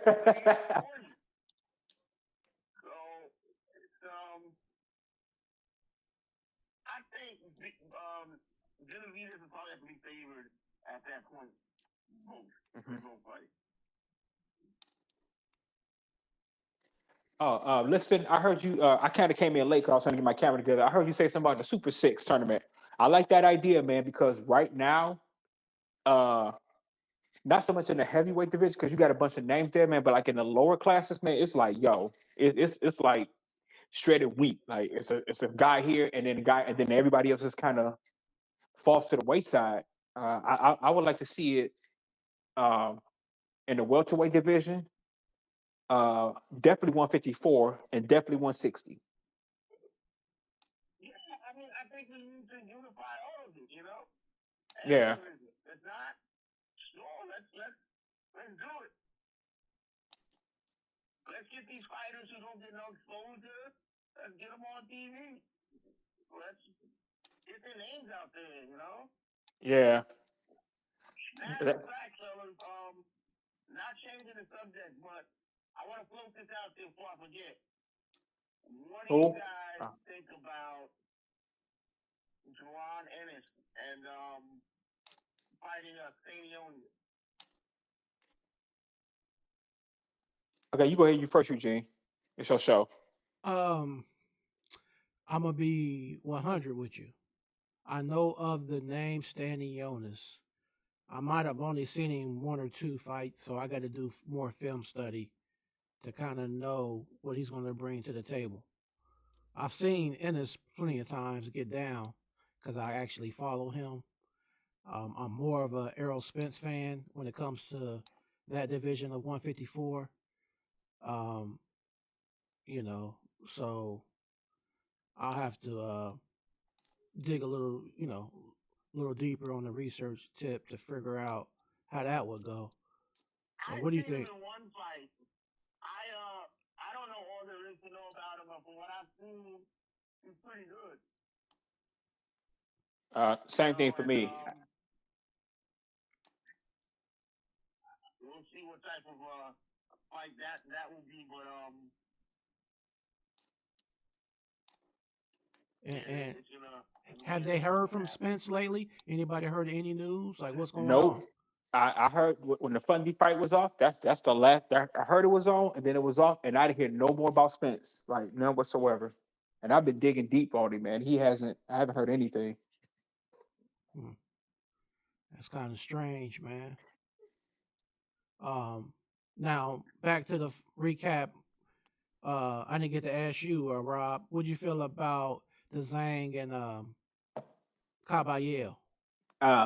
That's the fight I haven't rewatched yet. That's the Okay, only one that I missed. So I have to go back and revisit that, and then I can answer you. got you.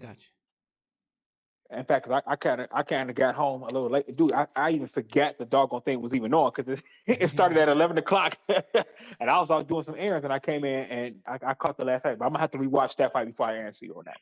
I got you, brother. That's fair. That's real. Yeah, the time zone difference. Bro. I'm in Vegas, man. And I think it came on like like that too. Huh? About the time zones and all that stuff. Yep. Bro, I'm in Vegas, man. It came on like 11 o'clock, and I was like, "Oh, I straight up forgot." Yeah. Now let me ask you this: since we did kind of talk about Dillian White when you came in, Dillian White's going to be fighting, I think, in April, fighting Joe Joyce. What do you think will happen in that match? For me or Liston? You, Rob. I Dillian think, White and Joe Joyce. man, with Joyce's pressure, White's gonna have to land that left hook or do something spectacular to beat Joyce. I think he can wear him down if he take him into the. I think Joyce can wear him down if he take him to the later rounds, or not punch himself out, because both of them can have a tendency to punch themselves out. But I just say Joyce is gonna be too much for him coming down the stretch. He's. I know they both up there in the age, but I think Dillian White has taken a little bit more punishment than Joyce. But I think if he can sustain, I think if White can, he's going to have to land something big for me, man. I don't see him just coming out and just hurting him like that. He's going to have to land something big. In fact, I see Joyce stopping in maybe like the 10th or 11th round. Yeah, down the stretch. Yeah, because nothing early. Nothing early. He has a good engine too. Pretty good engine. He'll keep. Dude, how old is he? He's like 40 something, like 36, 37.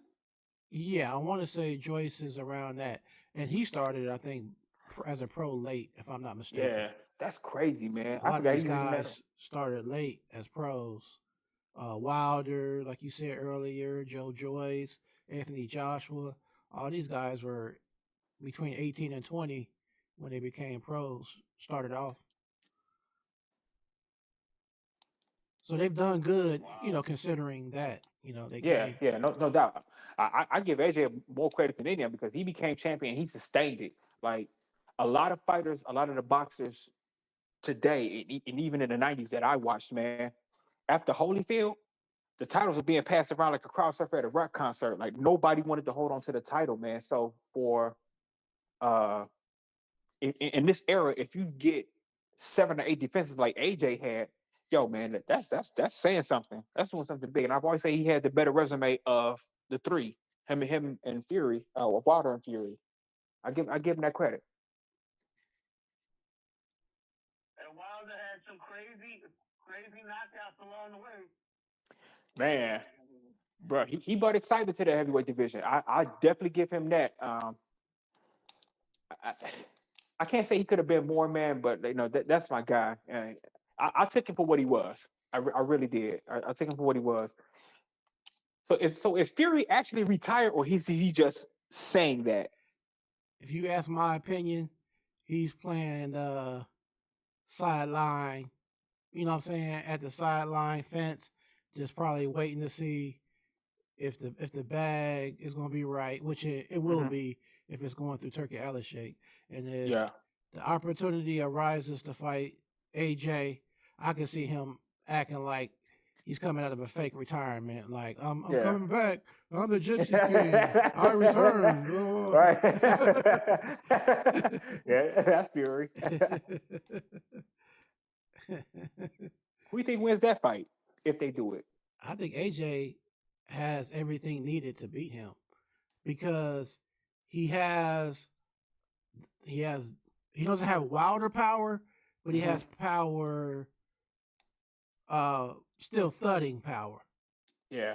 He works the body decent. He's not a one trick pony. He uses both his hands and he throws nice combinations. If his conditioning and stamina doesn't fail him, he could beat Fury. Let's stand. What you got? What's the question? If AJ and Fury actually happens in the future, who wins and how? Oh, I still go with AJ.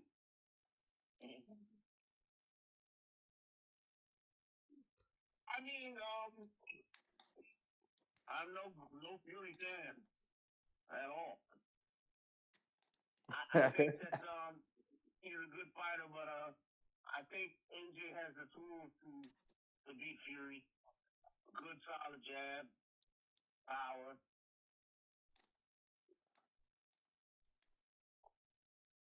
So, it'll likely never happen, but I would like to see it. Right. I'm optimistic. What do you think, Rob? If it hypothetically, if it happens, I'm gonna go with AJ, man. Fury, when he packs on that much weight, it was only effective against Wilder because Wilder's natural weight is somewhere between 216 and 225. He was able to lean on him. He tried to do that with Usyk, and he couldn't do it. yeah, And he for doggone sure won't be able to do that against AJ, man. So I say AJ pumps the jab and get some good combination to him, goes to the body. I think AJ wins by unanimous decision. yeah, because he or, couldn't. or, or majority. Right, because he couldn't bully on Ngannou either. Somebody Nah. who Fury is at best when he has the advantage of the power and size over you.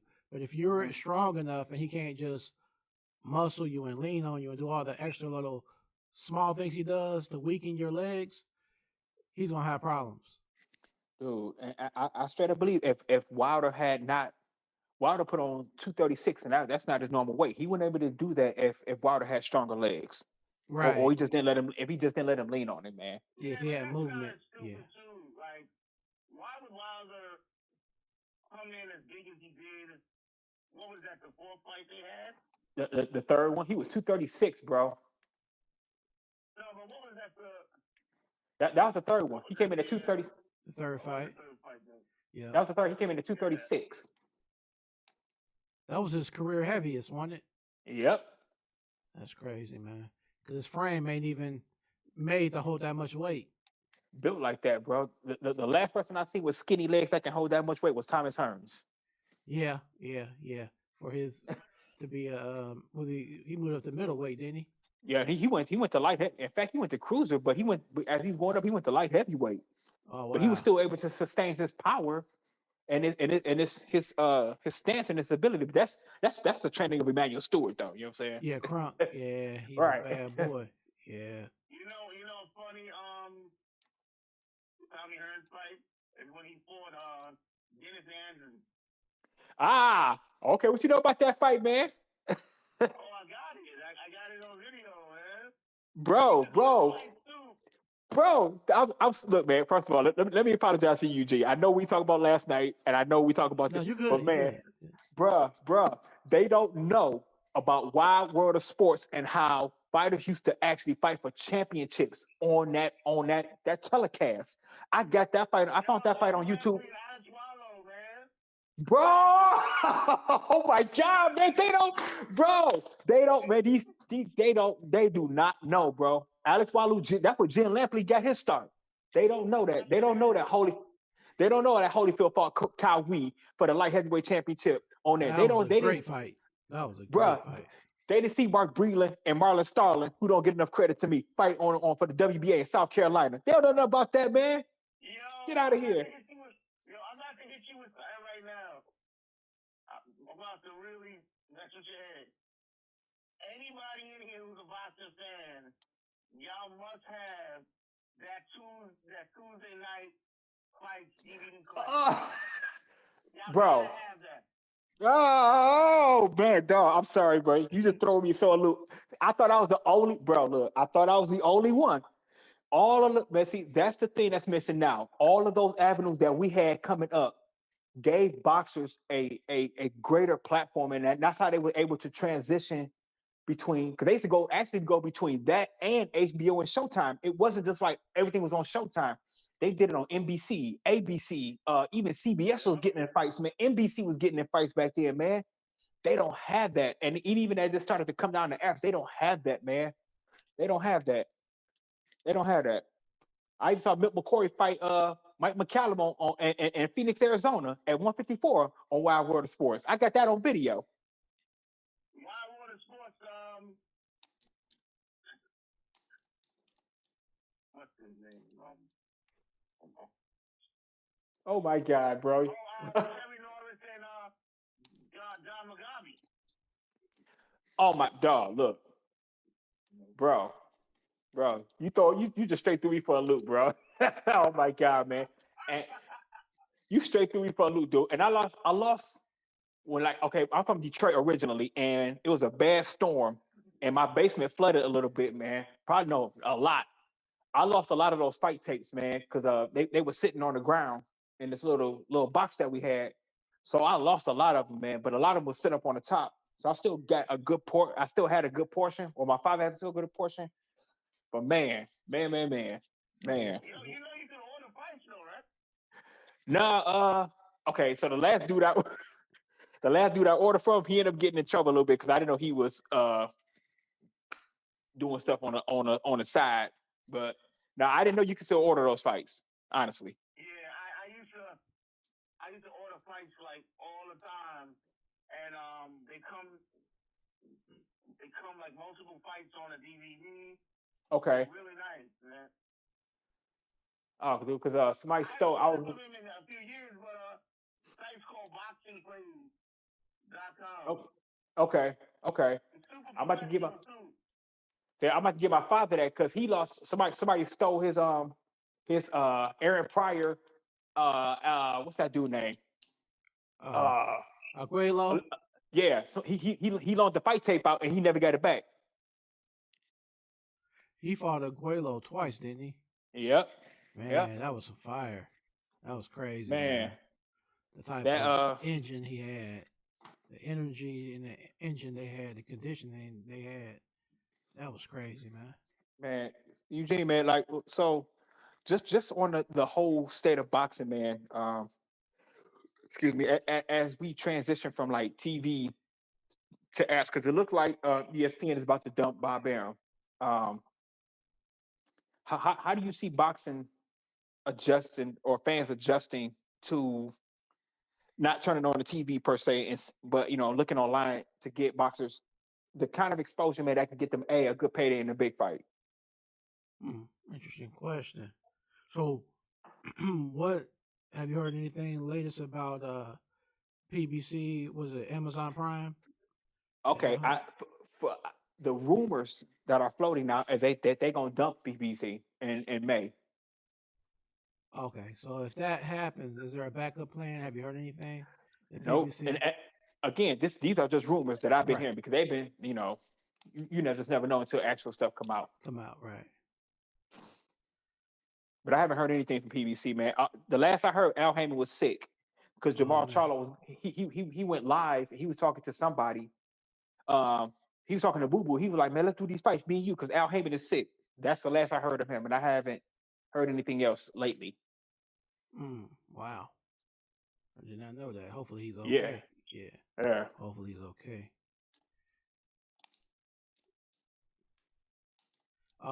And rewind back a little bit to when me and Liston were saying earlier. Okay. What do you think, Rob, about the illnesses with Dubois and Floyd Schofield? Do you think that was kind of fishy? Yes, man. Look, two guys got sick on the same card at the same time, bruh. For Shakur, I really believe, and I shared this with you the day of the fight. I said, I think they just trying to get Shakur to look good and get a knockout to garner attention. Because I think he would have had a little. I think he would have had a little harder time with Schofield. But a guy who coming in from installing solar panels in 2 days and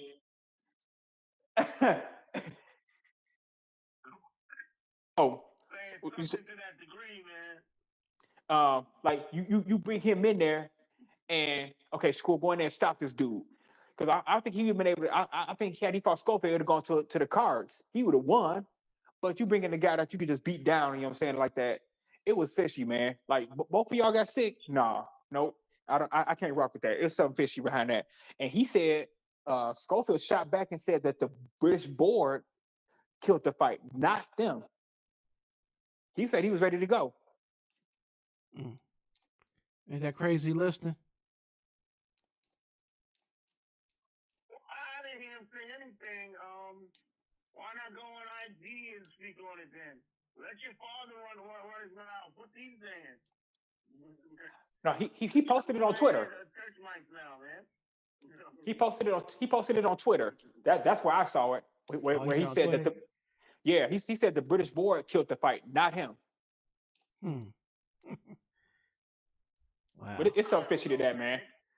Yeah, it is.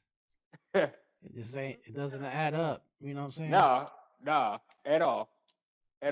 And Floyd Schofield, like I was telling him earlier, listening, he'll never get an opportunity like that for a long, long time. You done, man. Like you gonna be standing in line for a good while, bro. Because title fights are hard to come by nowadays, man. Especially if you're not aligned with certain promoters or certain people, man. Yep. You be lucky. You be lucky to see a title shot unless you playing Fight Night Champion or something. Yeah. Well, I miss HBO and I miss Showtime. Oh man. Yeah, it's old school, man. Man, super old school. Yeah.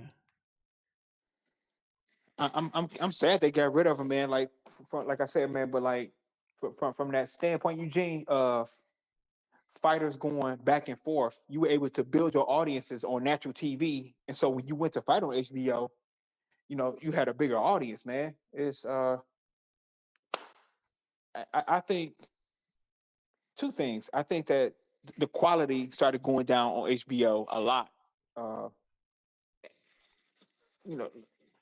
I think once HBO tried to present the European fighters, man, too much and was like kicking all the Americans to the side. Because I don't know, it's different commentary, but I would hear Max Kellerman and Lampley, man, just be like, oh my God, Triple G this did Terrence Crawford get in the ring. Well, look at Terrence Crawford. He's a good fighter. And then, Triple G a jab, hard right hand. I'd be like, bro, bring that same energy, with all your fights. Right. You know what? That's a good point because that's why Floyd and Larry Merchant got into it. I remember that. And basically, Floyd's like, you always hating on me. You never have a good word to say about me. And Floyd was like, let me out of my contract. Floyd came up with that, HBO 24/7. He dog. My business elsewhere. Genius. So he was like, well, Larry Merchant, we're not gonna have him broadcasting no more because they knew that was gonna hurt them. Yeah. Dude, you bring up a good point. You bring him because I didn't see him after that. After that fight, I didn't see him. I didn't see him after that fight. I got rid of him right away. I'm not 100% sure, but he wasn't around much longer. I never really liked him, man, because he I think Bernard Hopkins did a fight one time, man, and he tried to like just belittle the whole thing. I'm like, dude, he's a champion. It's a title defense. Like, dude, stop. Oh yeah, I saw that. Yeah. And he's like, he shouldn't be fighting this ranker guy, and yeah. I forgot what fight it was, man, but he was trying to hate on him real bad, man. I don't know. Yeah, man. So I remember that. Hey fellas, I'm going to wrap it up in a little bit, but I want to Okay. ask Rob a question or something that I brought up earlier Okay. about the fight a week or two ago with Keyshawn Davis and Bourboncheck. Were you able to see that one? Keyshawn Davis is the real deal. Yeah. No, I do. I was at work. Like I work for Okay. FedEx, man. So like Oh a lot yeah. of these fights, man, that happen when I get off, man. Either I don't see it or it's going up by the time I get to the crib. Gotcha. Yeah, you run that back on YouTube. I don't Okay. know if they have the full fight, but you could at least see highlights and get Okay. the gist of it. But Keyshawn Davis put in work. He went in there and put in work, Okay. and it was personal too, because I don't know what was said, but Bourboncheck said some inappropriate stuff, and Okay. Keyshawn made him pay for it. You think Aaron gonna give him a fair shot? Like, cause that's pretty much all he has right now. How you think they're gonna bring him along? So far so good. As Hmm. long as it ain't nothing far left or crazy, if they keep him on the trajectory like they got him, Okay. he's gonna have a great future, man. I'm really he's growing on me more and more. Every time I see him fight, Hmm. Keyshawn Davis grows on me more and more.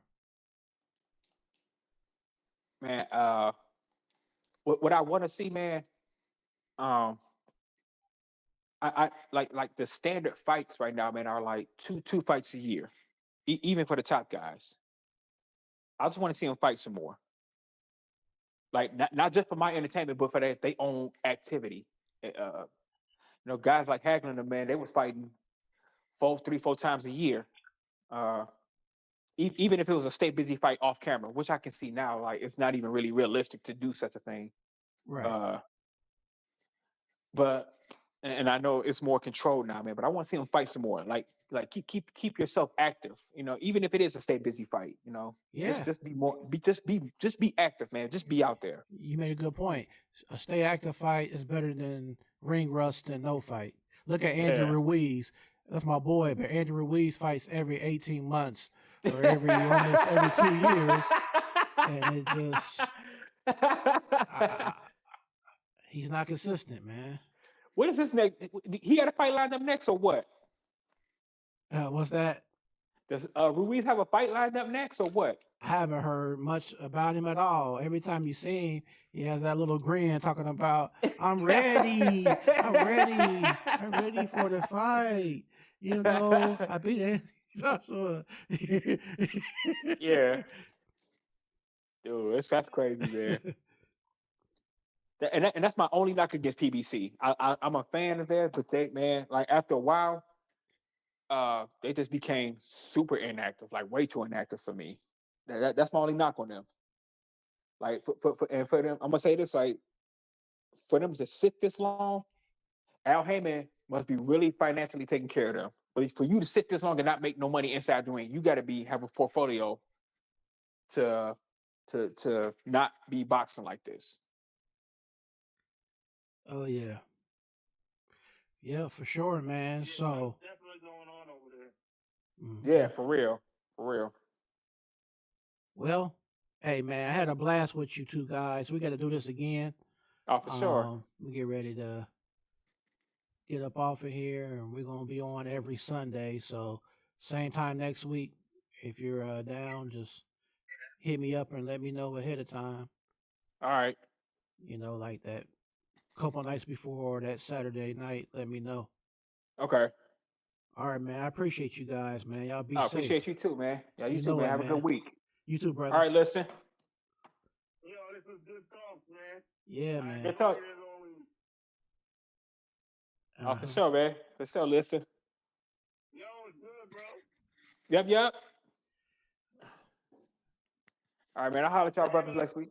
All right, brother. Anybody on here that doesn't have me subbed on YouTube, I got a boxing page too. Y'all Oh, might for like sure. the content I have on there. So sub me and let me know what you think. If you get a chance. Is this is it the name I'm looking at now? Is that your boxing page?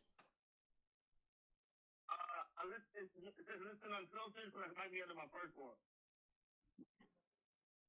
Hold on, I see listing because like I can't blow the screen up that good.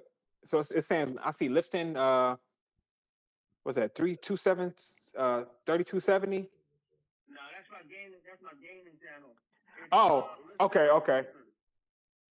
Okay, I got you. All right. I'll check you out, bro. All right, man. Y'all have a good week. Thank you very much. All right, man. You too, brother. Thanks, Rob. As always, bro. Shout No outs problem, man. and shout outs listening. Thank you guys. Have a good night. All right. You too, bro. Later. And to your question, Adam Hurley, thanks for the love. Yes, I thought Shakur did good on his fight, and I agree, man. Ruiz, he does be ready, but he just be ring rusty, if you know what I mean. And do me a big favor, Adam, and anybody else in this chat room still, hit the thumbs up button. I appreciate all the support as always. So make sure you hit the thumbs up. Make sure you tell a friend or two to subscribe here. If you go down in the description area, I have an online shop, t-shirts, hats, merch. If you want to order, they'll ship international all over the world.